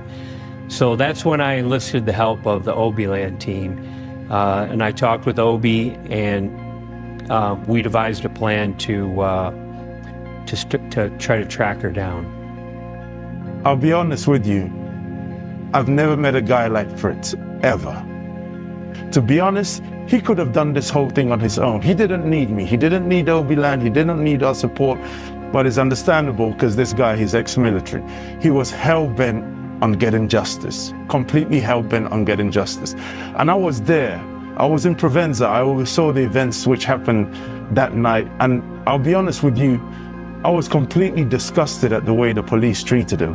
He was treated as if he wasn't the victim, as if he was the person, as if he was the criminal. They even made some suggestions that they could arrest him for him trying to detain Maria. But I was convinced, because I've seen her before, you know, people had made complaints about her before, and I was convinced that this girl, she's a criminal, because there was no reason for her to run off the way that she did in Provenza. And so Fritz and the Obiland team will link up to try and bring Maria to some kind of justice. When Fritz and we got in contact a day or two after the events in Provenza, he shared with me all the information he had about this girl. Fritz provided me with enough information as he could, and with that information, I enlisted the help of one of my friends, investigators, who works as part of Sehin. He's a detective. We had her ID, so we were able to run that through and get critical information such as where she lives, where she stays. And with that information, we decided to do some reconnaissance. Through our sources, we were able to find her address, and that's when we started pulling recon missions, trying to just gather intel on her habits and formulate a plan to catch her again. And we were going both during the day and at night. Fritz, he was so determined. You know, he would go on reconnaissance missions in the daytime, nighttime. He was just so focused and so determined. And I think it's because, as I said, he has that ex-military background where, you know, he just felt played. He felt played by what happened to him. He felt, I had this girl. This girl, first of all, she drugged me. She got away with it. Then I had this girl, I caught her, and now she's gotten away again. So I think he was super determined this time. But she was very evasive. I mean, this was difficult. It was like the girl was never home. You know, we will drive around, we'll hang outside her apartment building, outside her block, hoping to get a glimpse of her. It was so difficult. She just never appeared. We're not going to show you exactly where we are at this point, but you know, we're working with, this time on this case, we're actually working with the police. You know, we've got our detective on the inside who we're gonna go and see later on. So we're working, Andres is his name. Andres, yeah. So we're working with the detectives and the police. She thinks that she's gotten away.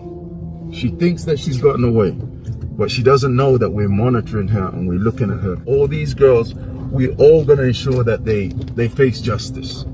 You know, at the least, if they don't face justice, we're going to expose them. So that's the intention. Fritz is one of those guys, one of those gringos who's come over here and he wants justice.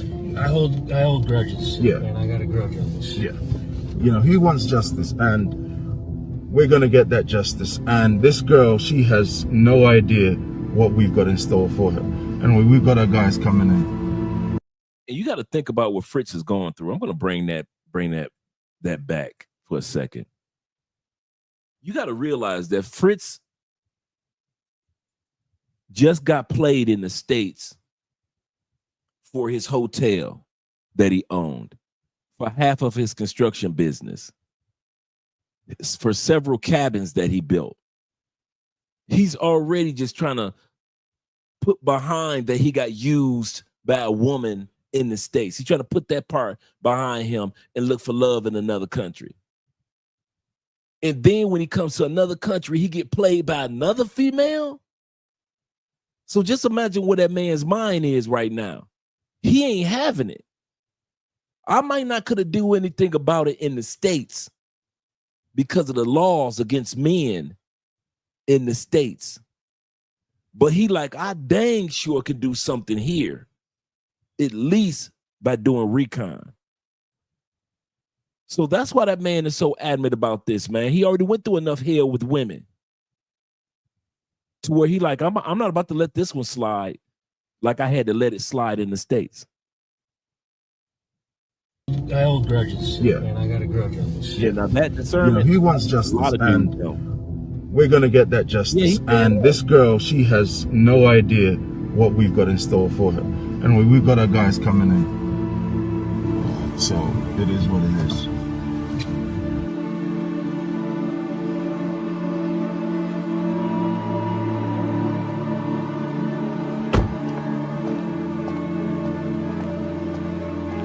Even though we knew where she lived and we'll camp out there for like 6-7 hours at a time, we just could never find her. It's like she almost disappeared. She just disappeared.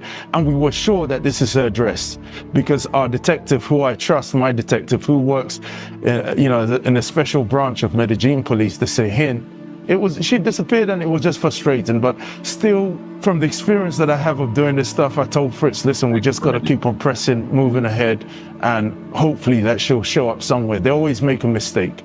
And that's exactly what happened. We started putting out profiles in other cities just to try to figure out what's going on, because she clearly wasn't in Medellin anymore. And that's when we got a hit, and that was Bogota. You could tell she did get her nose. My agents created different profiles, and we got a match with her in Bogota. As soon as we got a match with her in Bogota, I told one of my security guys and Fritz, listen, you guys got to fly down there and try and make this encounter. I boarded a flight immediately, and honestly, I booked the ticket so fast. By the time the ticket was purchased, and for me to get in a cab, I was already running late to get to the airport, so I almost missed my flight.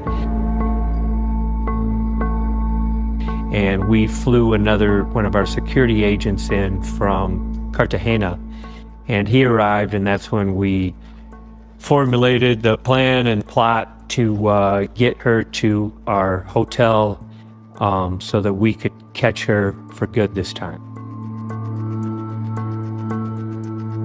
One of our agents quickly set up a date at a restaurant, and I was going to be the one at the hotel to actually catch her because I wanted to be a part of that. Got some Gato Negro for the big night. Here's our 2 glasses.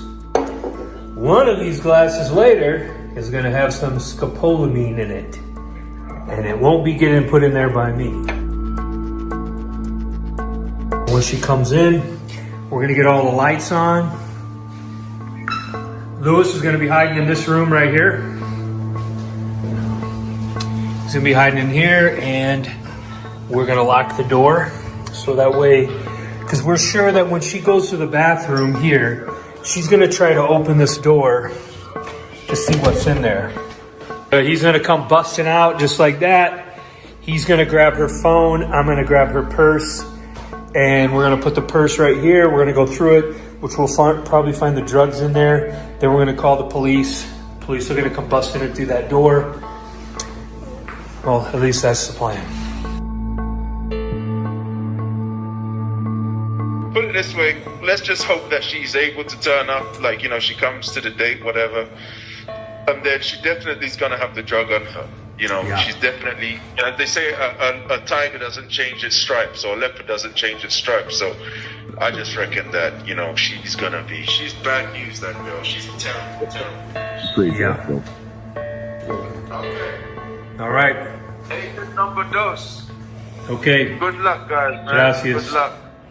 Everything was going according to plan. They were giving me regular updates because unfortunately I couldn't be there. Everything was going perfect. I thought to myself, this girl, Maria, she's gonna finally face justice. The plan was to meet with Maria at an upscale restaurant in Zone T in Bogota.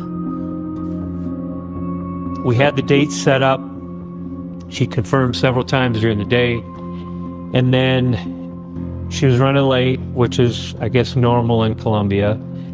And the last message I got was that she was getting in a cab in 10 minutes, and then that was it.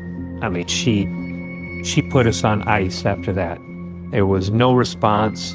Maria had once again proved how cunning she is, leaving the Obiland team feeling frustrated. The only explanation that I could come up with was that maybe she found an easier victim. Otherwise, there was nothing that would have made her feel suspicious. There was, we thought it all through. There were no red flags. This was a gringo she was meeting up with, normal looking guy, and she just disappeared. We don't know why, we don't know what spooked her, don't know what our agent did everything perfectly. We just don't know why she didn't show up. I won't lie to you, I was pissed off, I was annoyed with the situation, because what people don't realize is the amount of resources and effort that goes into catching these girls, flying security guys out, flying agents out. It was just completely frustrating because you waste all this time, waste all this effort, waste all this money. Everyone is frustrated at this point, and I'm feeling responsible because basically I was frantic about getting to Bogota, called in the cavalry. Everyone arrived and everyone's doing their job. I felt like a failure. We were so close. I mean, literally, she said, I'm getting in the cab in 10 minutes. I mean, we were right there. But our guy and the Obiland team were not about to give up. At the same time that she had completely disappeared, I had been speaking to my detective who works as part of Sehin. And I'm trying to get him on this documentary, but it's just been difficult. He's not responding. He wants no parts of this. I'd been speaking to him, and he'd been telling me that with the information that we had provided, that they had been making progress in finding Maria. To me, to be honest, I just thought to myself, I've heard that before. And I didn't want to depend solely on them to do these investigations, as I've been through these kind of scenarios before, where the Colombian police tell you that they're doing something and they're working on finding the girl, and in reality they're doing nothing. So I took his words with a pinch of salt and kept pressing ahead. And Maria, she was still active, still drugging and robbing tourists, only that this time she was doing it more intelligently. And from our investigations, we learned that she was using her friends and accomplices to lure in more victims. She was now using this new tactic of accompanying her friends on these dates. Luckily, as time went on, one of my agents matched with a girl. That girl had mentioned that she wants to bring along a friend. And the picture that she forwarded to us, or she forwarded to my agent, happened to be Maria. And so we got excited. We said to ourselves, yes, let's agree to meet this girl, and hopefully she brings along her friend, who happens to be Maria. Finally, Maria had reared her head, and we were going to set up a sting. And that's exactly what we did. And so the Obiland team prepared to finally catch Maria and bring her to justice. Is the girl here? The girl? Where? Huh? Are they there? How about the cops? Okay. With the police close on standby, our guy is monitoring proceedings from outside the apartment. The Obiland agents walk in with two girls following inside to the apartment.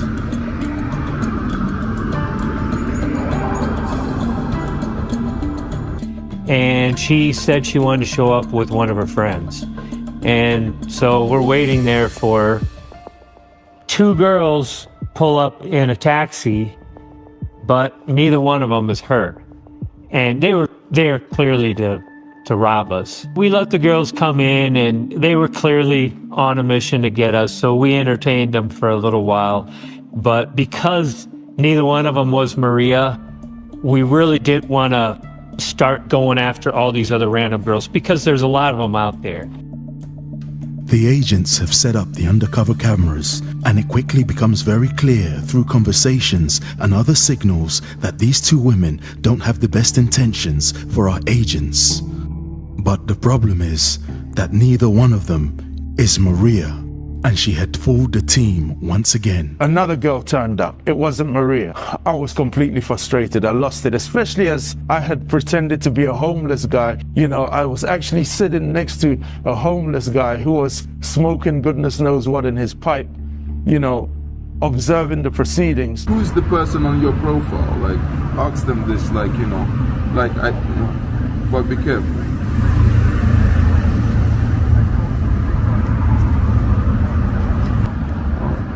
And I'm watching from you outside the window.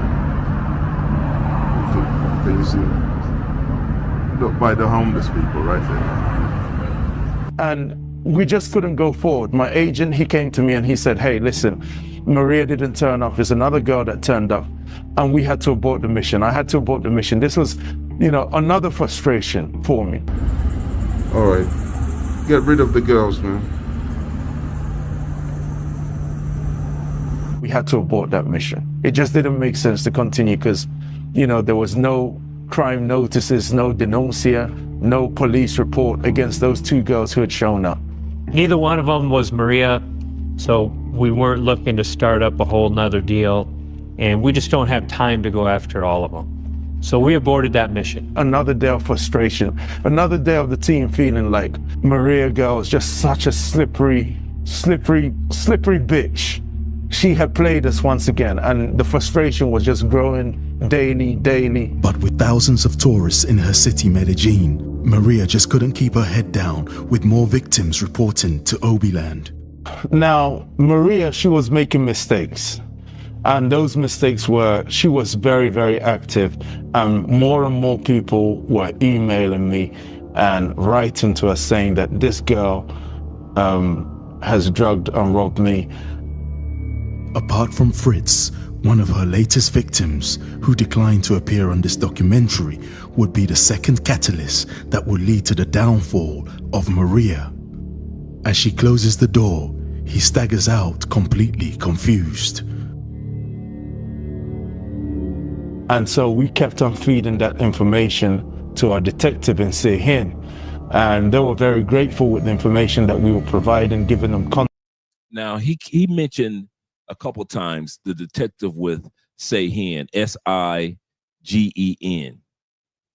Sehin is not a local detective like you would think, like First 48, right? These are federal detectives that work with the national police. So when I say the big boys are involved, the big boys are involved. These are national detectives. These are their version of like a mini version of the FBI. These are like FBI detectives, if it was in the States, that work with the national police, not just the state police. So Sehin, S-I-G-I-N, that's the organization. So when you keep hearing him say detective, stop thinking local. Think FBI. Constant updates that Maria was still, out there drugging and robbing tourists and foreigners. But Obi was staying surprisingly calm, and we later found out that he had been working with a detective with Sihin, which is the, it's kind of like the special force in the police department. And he had been working on the Maria case, and they'd been building it up. I didn't really share that information with Fritz. I kind of kept it, to myself because I didn't want to get his hopes up or anything like that.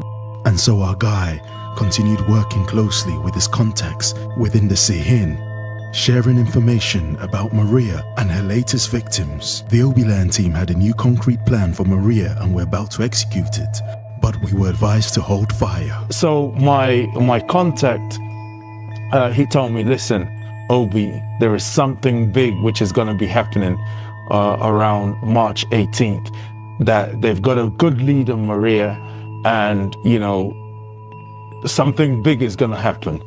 We knew the police were working on Maria. We knew that they had a case on her, but we didn't know how serious they were.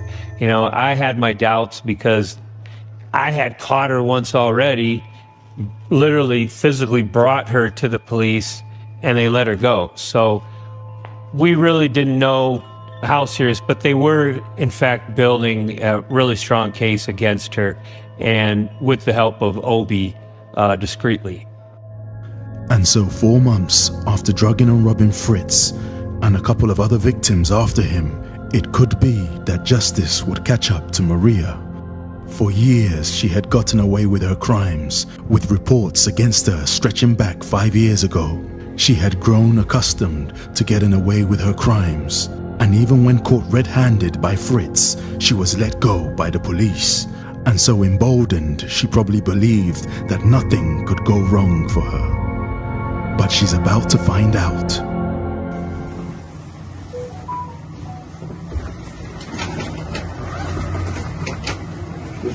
No, pero yo tengo la mano. Yo te reviso, tranquilo, yo reviso.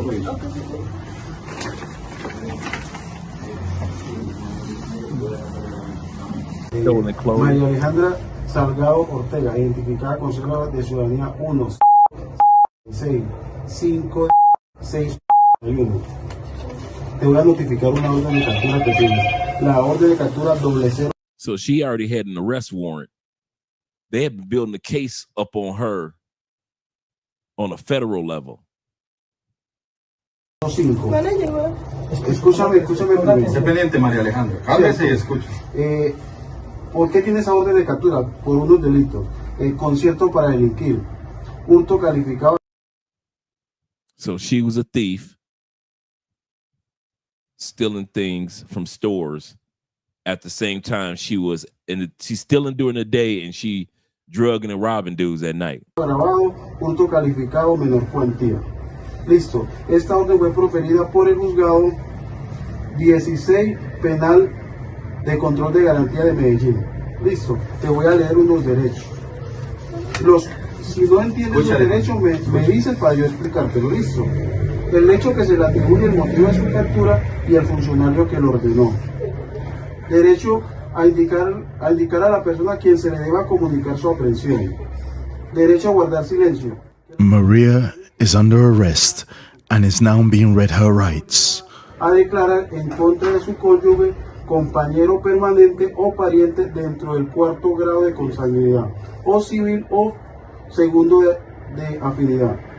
Derecho que tiene a designar y entrevistarse con un abogado de confianza en el menor tiempo posible. De no poder hacerlo, el Sistema Nacional de Defensoría Pública proveerá su defensa. Entendidos tus 4 derechos, listo. En esos momentos los vas a acompañar para la civil, hacerlos todos. Once again, right now, you will be accompanied to the CGN or CHEN. That's the federal lockup. That's where she's going to, the feds.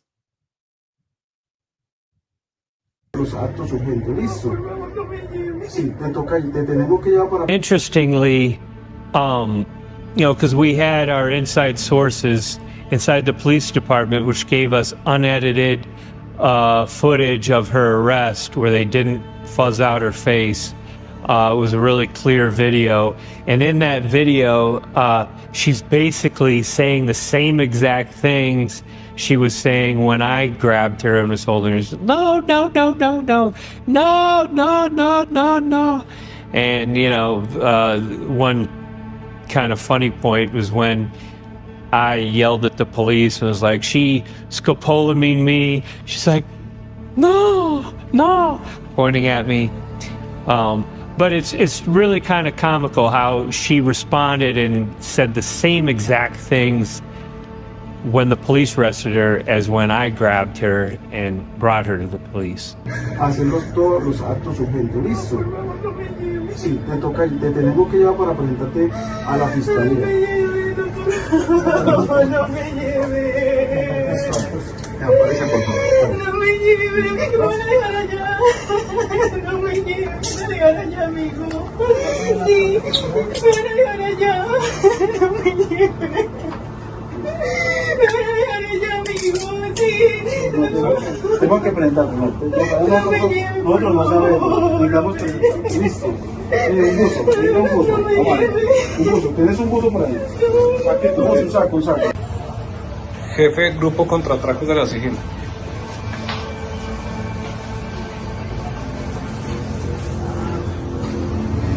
I think they make them walk with their head down on purpose too. They make them want to walk with the walk of shame. I think they purposely make them have your head down, the walk of shame. And I think they do that on purpose with the photos.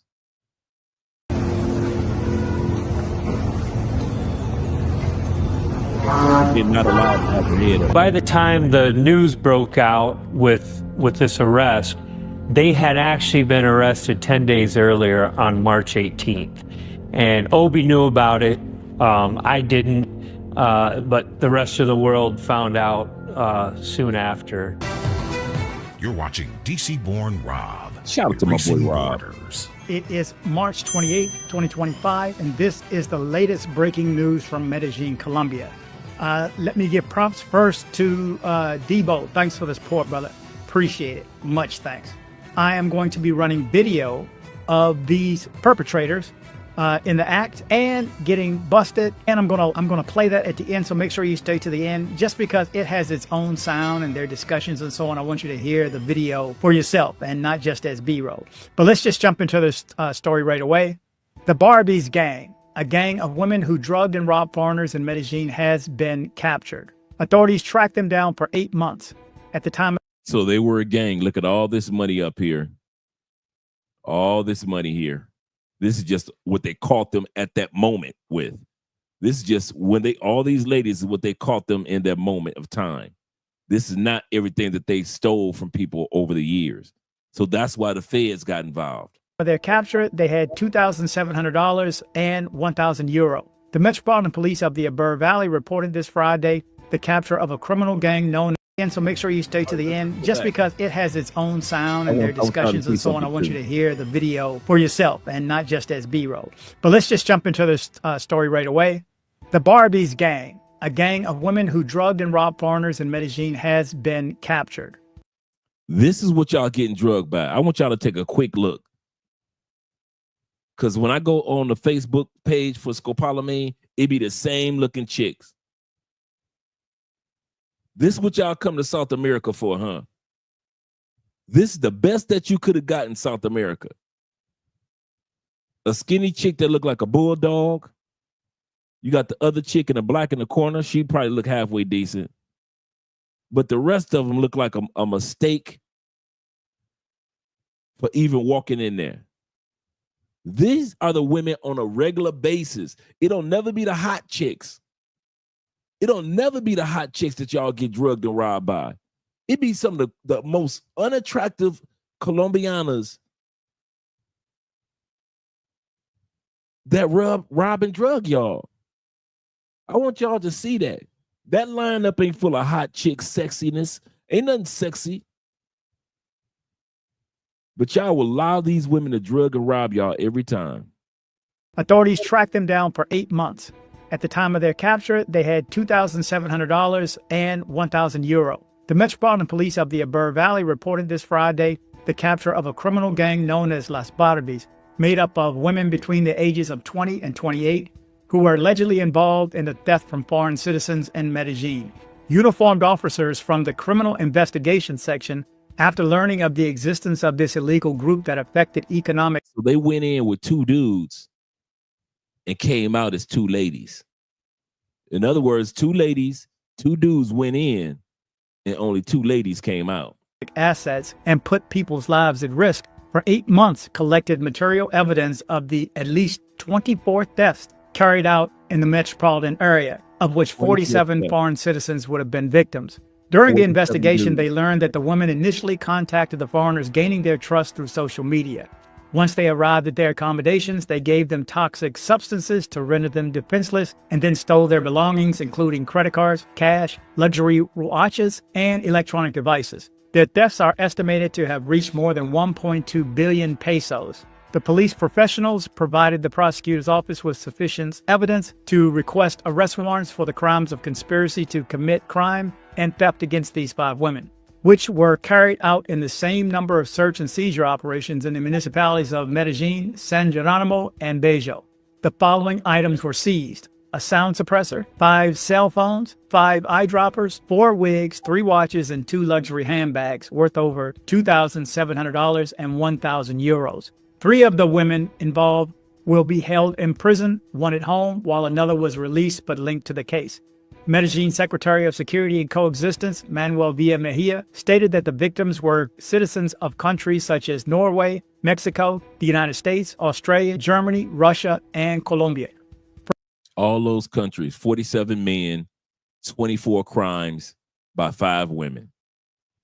5 unattractive women were robbing and drugging y'all. 47 of y'all got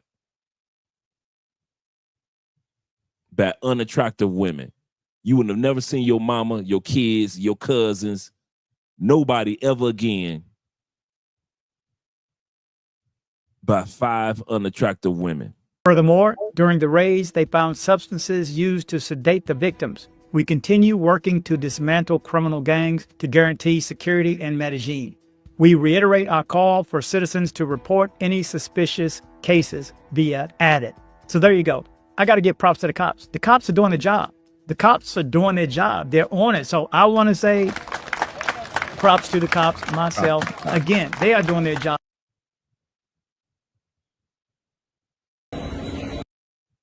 Let's go right here. Now, this is a news. Let me go back here. Before we go back into that, I want you guys to see the news report that I pulled up. Oh, here we go. Let's go right here. I got to give props to the cops. The cops are doing the job. The cops are doing their job. They're on it. So I want to say props to the cops, myself. Again, they are doing their job. Let's let that slide a little bit more for a few seconds. Then the news report is going to come on.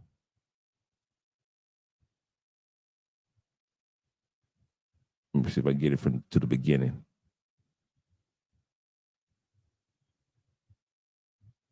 Okay. Should start right there.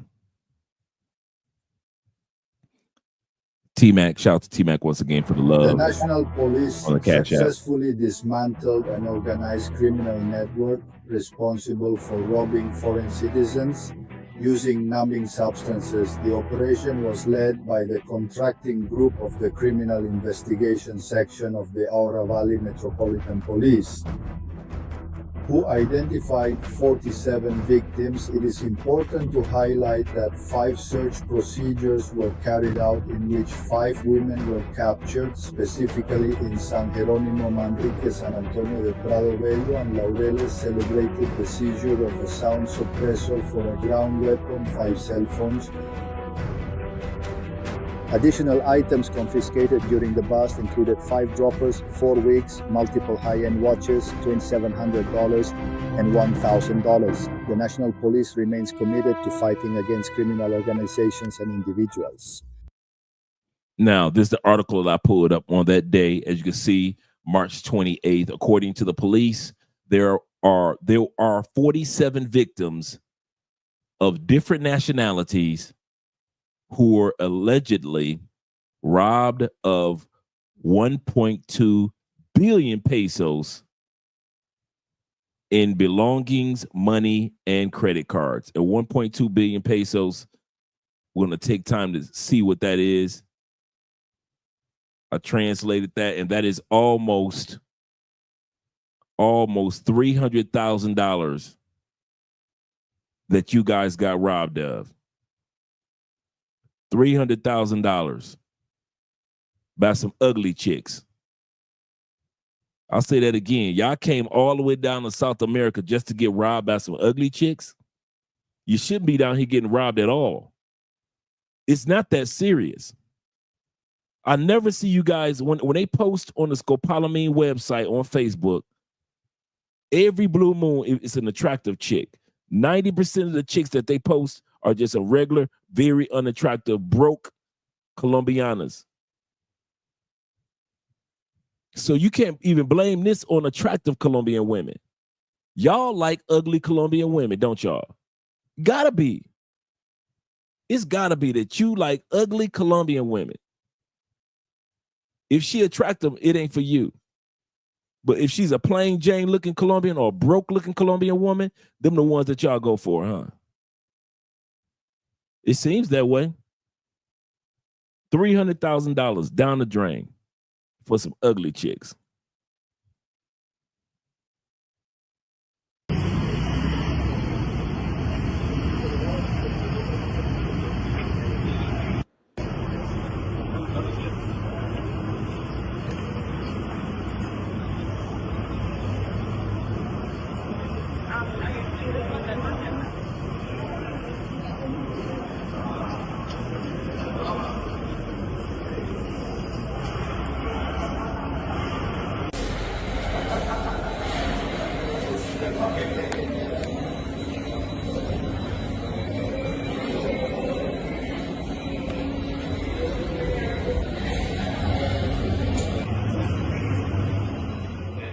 Okay, so there you go. So, man, nothing gets to me more than watching a guy come out of his apartment and that little just stumble. You know he's still disoriented. It's just, man, I mean, not a lot scares me like that now, man. You know, I face fear, but that's just why put myself in that position. Guys, I don't know how you bring him back to your place.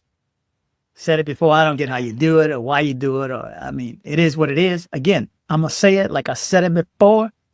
There's plenty of places you can go.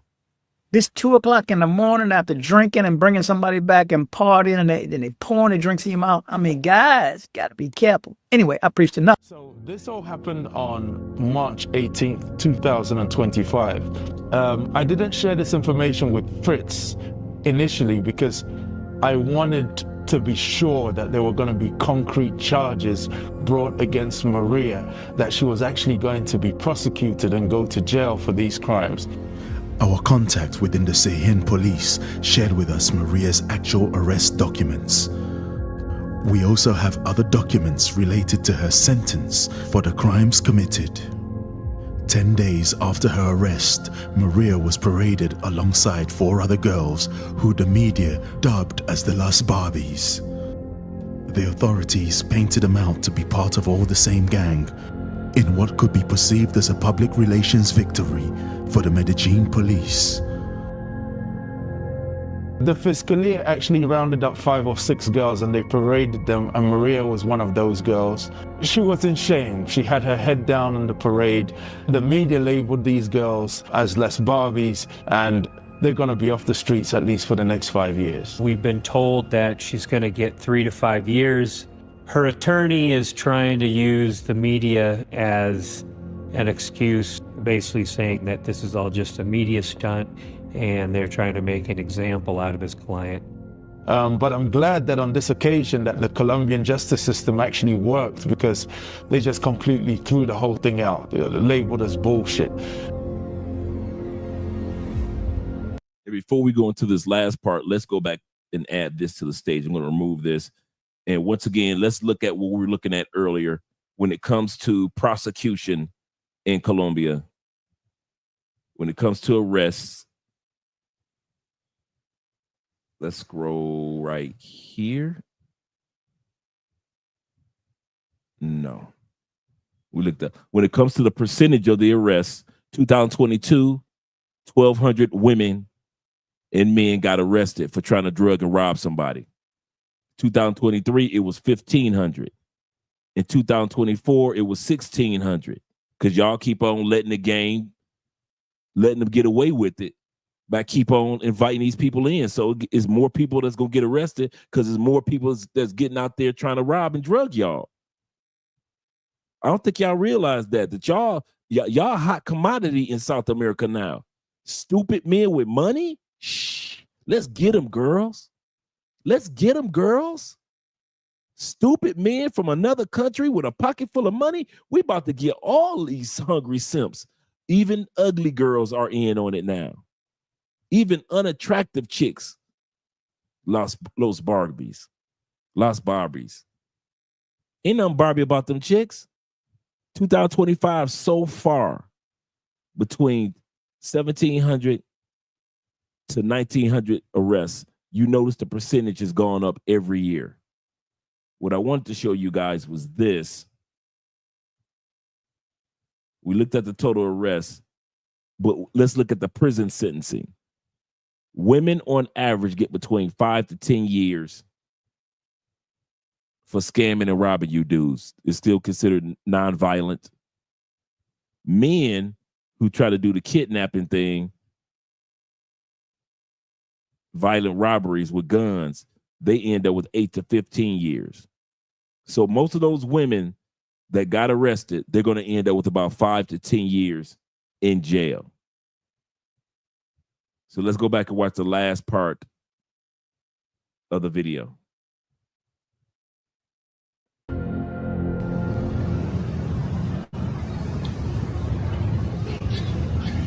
So I've just finished speaking with the detective, and it is confirmed they do have Maria. They've got some other girls too in their sting operation. This has been a long time coming. We've been working really hard on this. And I'm not sure on the judicial process here how long it actually takes. You know, they may be very quick, or this may drag out for months. We're not sure, but it'll be very interesting to see what she's actually handed down for punishment. Today, which is July, this month, which is July 2025, Maria's still in prison, and you know she's going to be there for at least the next 5 years.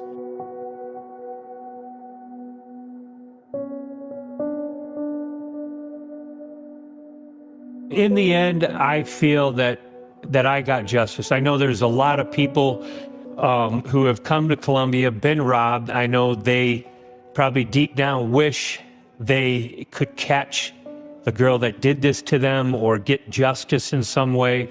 I went out and got it myself. I wasn't going to rely on anyone else. I went out, you know, was constantly looking for months for this girl. And when I had the opportunity, I seized on it. And I feel like I got justice. Not only with me catching her myself and getting the ball rolling on this, but in the end, you know, now she's locked up, she's incarcerated. This ended up being a very high profile case. Looking back retrospectively on everything that had happened with Fritz, I'm glad that he approached Maria in the way he did. That chance, you know, meeting, bumping into each other in Provenza kind of like kicked off and sparked off a new investigation into Maria again. And I'm glad that the Obiland team were part of the reason why she's now behind bars. In the end, I got my own justice, and I physically caught the bitch. Okay. Not all our videos are monetized, and some have even been removed for being too real. And so if you like what we're doing, you can make a donation via Super Chat, PayPal, or buy me a coffee if you've been affected by anything.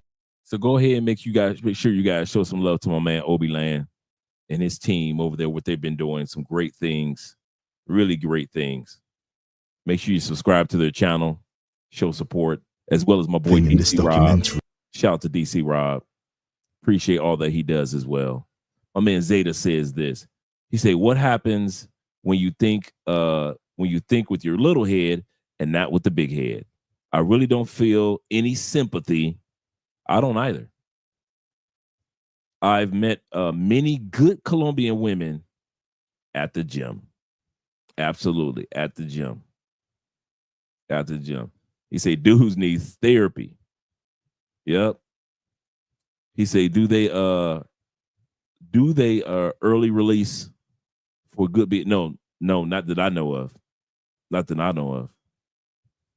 You get sentenced for what you go into jail, you're gonna do that time.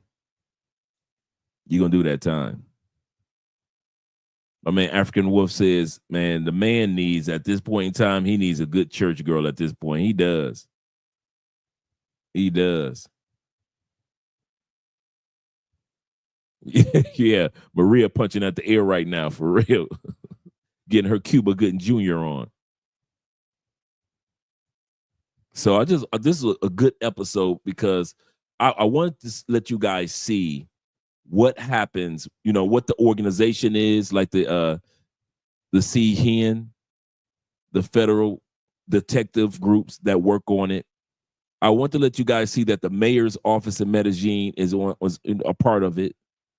I want to let you guys see the sentencing. I want to let you guys see the percentage of women that are in the pay-for-play world is less than 1% of Colombian women. Of the 20 million women of age in Colombia, less than 1% are involved in pay-for-play in any way at all. And I say we'll triple it. We'll triple it. Less than 3% of the 20 million women in Colombia are either strippers, brothels, street girls, or online girls. So let's do ourselves a favor. Let's start to get to know the other 96% of Colombian women that are of age. I'll say that again.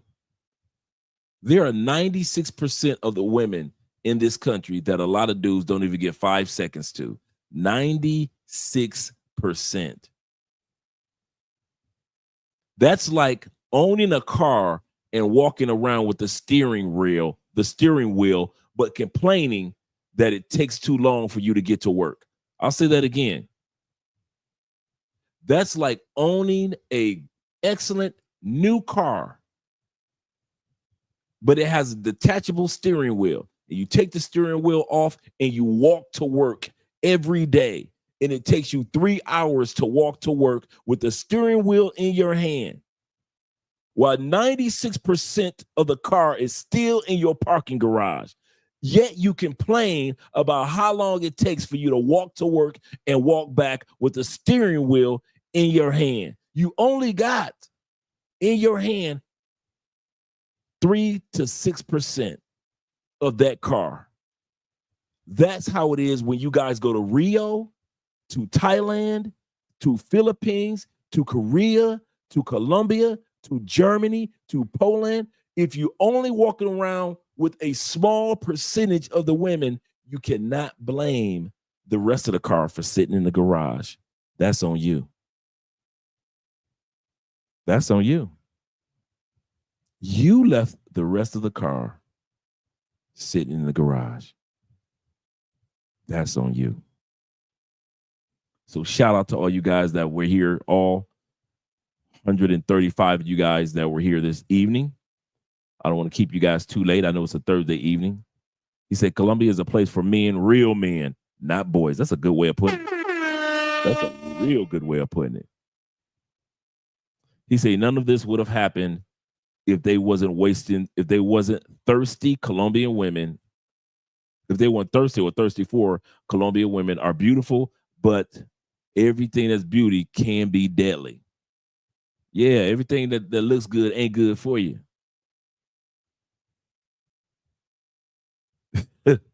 Say, Fritz got the Pat McAfee? Yes, sir.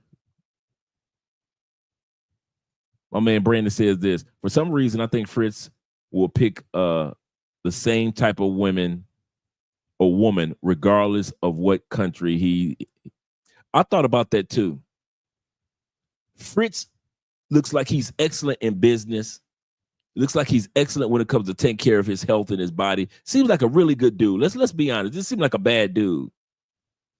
But like many dudes that I come across here in Colombia, Y'all can have all the accolades and the awards and all the success when it comes to business, but when it comes to common sense with women, y'all some of the dingiest motherfuckers I ever saw.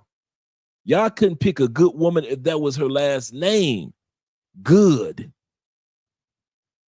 I swear, y'all, I don't know what it is about successful dudes that are successful in every other area of life. Y'all can take care of y'all health. You take care of your kids. You take care of your mama. You go to church. You go to mosque. You go to temple. You got your money right. You got your investment rights. But soon as it come to a chick, y'all the dumbest motherfuckers that ever walked the planet. And I don't get it. I never understood that. That I don't understand how men can be so successful in every area, so meticulous, so careful, so driven, so focused, so wise. But when it comes to a bitch, Fritz was dealing with that chick that got him for half of his business. You think Fritz was the best dude to pick a chick in Colombia after picking the wrong chick in the States? He wasn't even married and got. Think about it. It's bad enough to deal with the laws in the state when you're married to a chick. This dude lost half his stuff to a chick he wasn't even married to because he moved to a state with common law. Lost everything. Came to Colombia. No homework except for, hey, I heard about Medellin. Him and his boy came down and all hell broke loose. Fritz, bruh. Shout out to you for being a good dude. Glad that everything worked out as far as your health and you didn't pass on. But bruh, your picking chick skills is shot. I suggest you take your ass to a country that they don't know nothing about hustling foreigners, dog. Because something telling me even if he goes to the Philippines, he gonna end up getting broke. He gonna end up in the long-term scam. Something telling me if he go to Thailand, he gonna buy a chick a house or buy her a bar. You were like, what happened to Fritz? Man, he went broke. What happened? He bought this chick in Thailand a bar. That's very common in Thailand. Dudes going broke, sending their money to Thai chicks. In the name of got a girlfriend 8,000 miles away. Bruh, I don't get it. I don't judge. And some of you guys think, Andre, he just judgy. I'm not judgy, man. Y'all can do what y'all want. Y'all grown dog. And at the end of the day, when these cameras go off, y'all some grown men. None of us got the game of life down packed to where we do everything perfect. None of us are perfect. But I'm gonna tell you something. I'm about to lose my life over no bitch. Maybe because I done had enough pussy in my life to where I ain't tripping like that. So I could talk reckless when it come to women. But some of y'all do some thirsty motherfucker over a bitch. I ain't seen the chick in Colombia that was pretty enough to put my life on the line. Fuck these hoes. I ain't seen one. I've seen some gorgeous women in Colombia. Not a one have I seen that would put my life on the line. Y'all crazy. Yeah, he got with the common law. Hell no. I can't breathe, Dre. You wrong. Yeah, you wouldn't hear Brandon in the beginning. What got him to Colombia was he was from Florida, moved to the Midwest, was very successful in business. But during that time period, he was with a chick that was living in his crib, common law. They were together 9 years. He's living in a common law state. She cheats on him. This is the crazy part. She got caught cheating. He still had to come out of half of his businesses to a chick that he wasn't even married to on paper. This chick, while he working hard, she sucking the latest dicks. And you still got to come out of half your money? And y'all wonder why I talk about the laws in the United States. But my man was like, you know what? Let me give it a chance in another country. He picked the wrong country or to pick the wrong area, man. He should have got him a country girl, a church girl, a girl that was working, had a job. He should have got him an older woman. He should have got him somebody. That's why I tell y'all, some of you guys, if you're going to use the app, and I mean this, if you're going to use the app, only use the app for women over 35. I know you got 15 YouTubers that'll tell you, hell no, I want them young, and I need them young. Cool.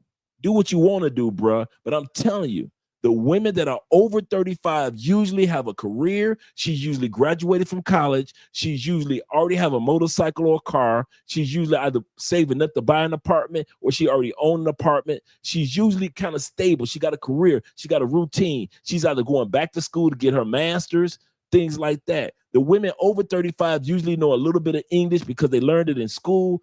The women over 35, they still have the body and the looks of somebody that's under 30, but they got the maturity, and they got the key thing is they got something to lose. So they ain't gonna F over you to get locked up like Maria and do 5 years after all the hard work they put in to build a career, to get their degrees, to buy a car or a bike, to buy their own apartment or build their own house. They don't go through all that hell just so they can drug you for a couple $100 and go to jail and do 5 to 10 years like Maria.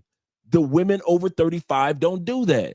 You dudes like to mess with the youngies. Cool, ain't nothing wrong with that. But the youngies ain't got shit to lose. That's why I tell y'all, if you're going to go on that app, it ain't the app.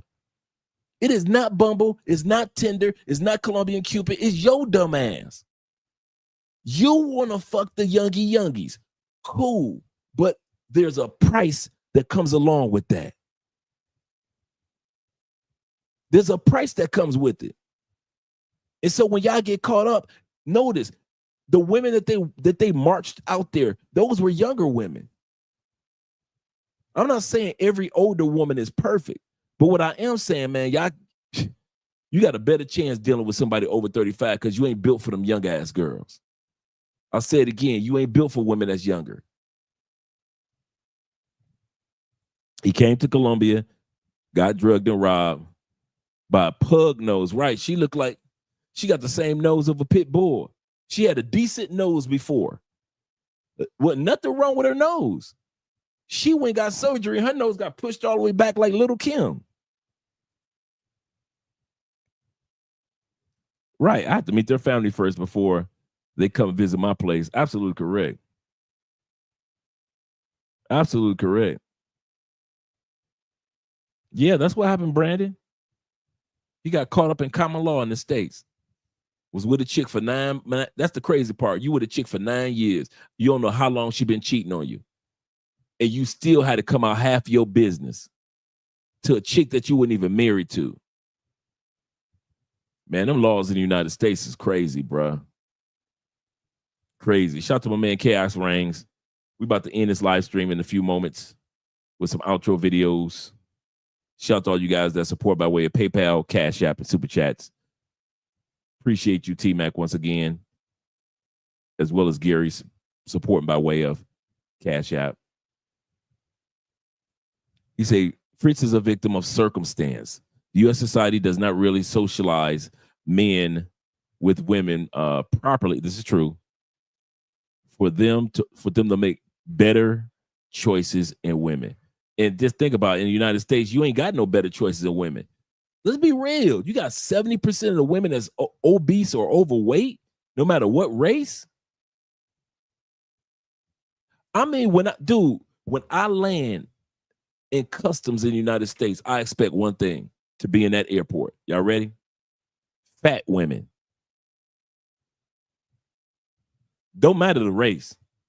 Don't matter the age. When I land in the United States, I automatically know what's roaming around that airport. Fat women. Without a doubt. So I understand, man. Y'all come to these other countries, y'all be looking like, oh my God, they got so many gorgeous women. That's when you got to be careful. Don't let your guards down. And a lot of times y'all do stuff out of boredom. You're kind of bored. Like, notice Fritz said that woman is not even his type. Her face did not look like, he said, she wasn't my type. Her face no longer looked like the photos. It looked like she had surgery. Her body was okay. He was like, F it. I let her in. I know that it's some soda in the refrigerator. It's flat. She's trying to get me to drink flat soda. Fritz, come on, bruh. That soda should have been knocked on the floor or should have been poured out. I'm not drinking any flat pot.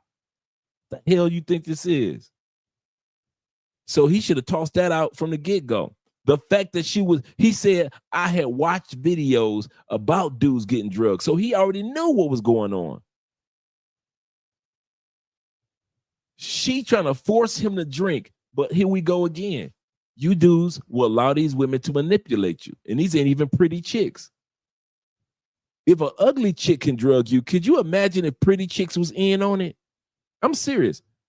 Could you imagine if beautiful Colombian women was in on drugging y'all like these ugly ones are? Y'all getting drugged and robbed by ugly women. Every once in a while, it's a cute one.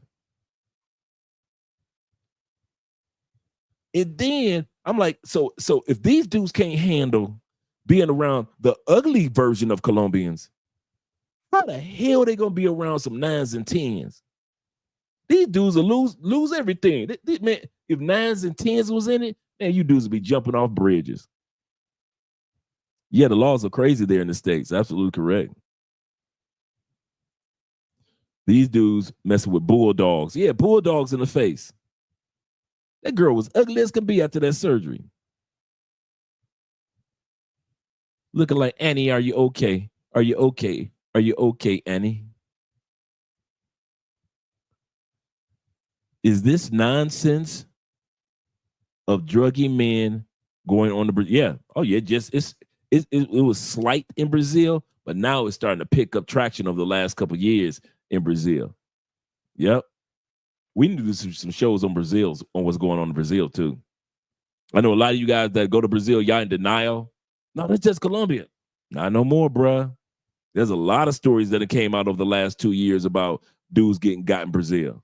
But let's not talk. There's a lot of stories. We've done several stories on dudes getting got in the United States.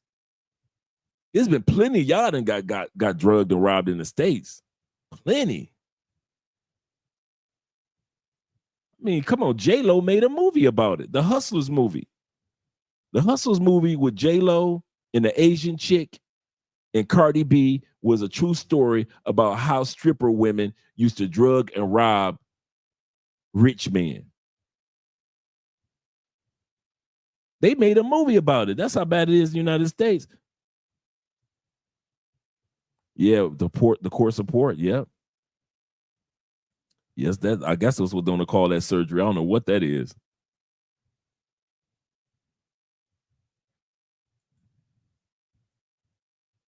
Yep, airplane. Yeah.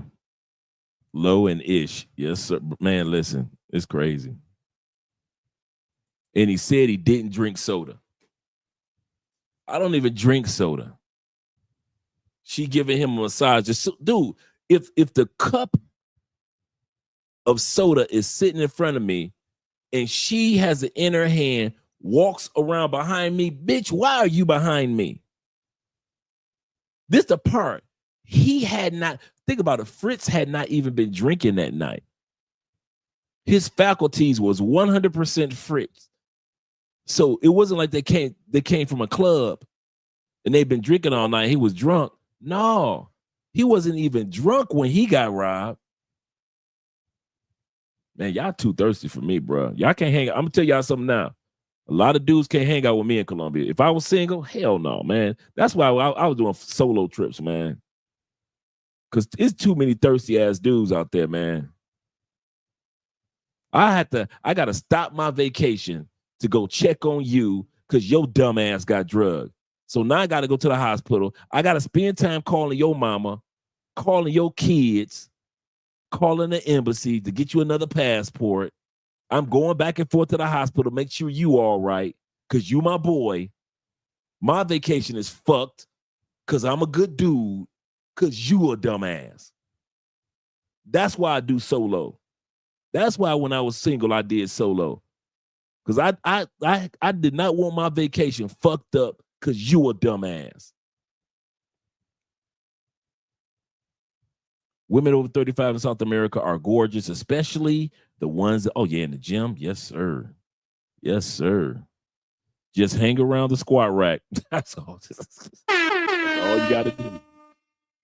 That's all you got to do. He said, I'm not getting married in the States. Them laws are stacked against me. Nah, I do it across seas. You see how I did it. Yeah, and Cardi B talked about in her songs and interviews how she used to rob dudes, drug and rob dudes. Facts, the state side always points the finger like they don't drug men. Miss me with that one. Yes, sir. Let's get ready to do these outro videos. Shout out to all you guys that are here. Make sure you click that like button. We got another live stream tomorrow night. Let's see what and remember, this Saturday on Rumble, our movie is The 5 Elements, which is the part 2 of the 5 Deadly Venom karate movie. And the second movie we're going to be watching is The 5 Heartbeats. The 5 Heartbeats.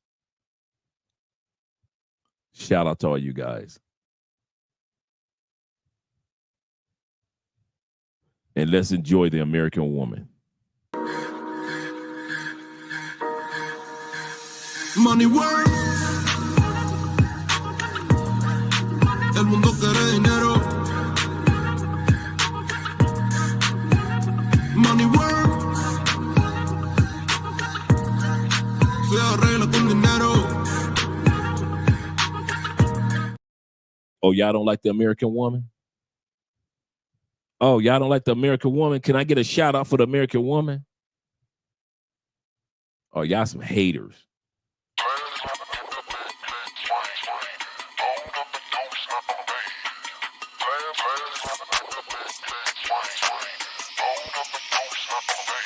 Perfect.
Perfect.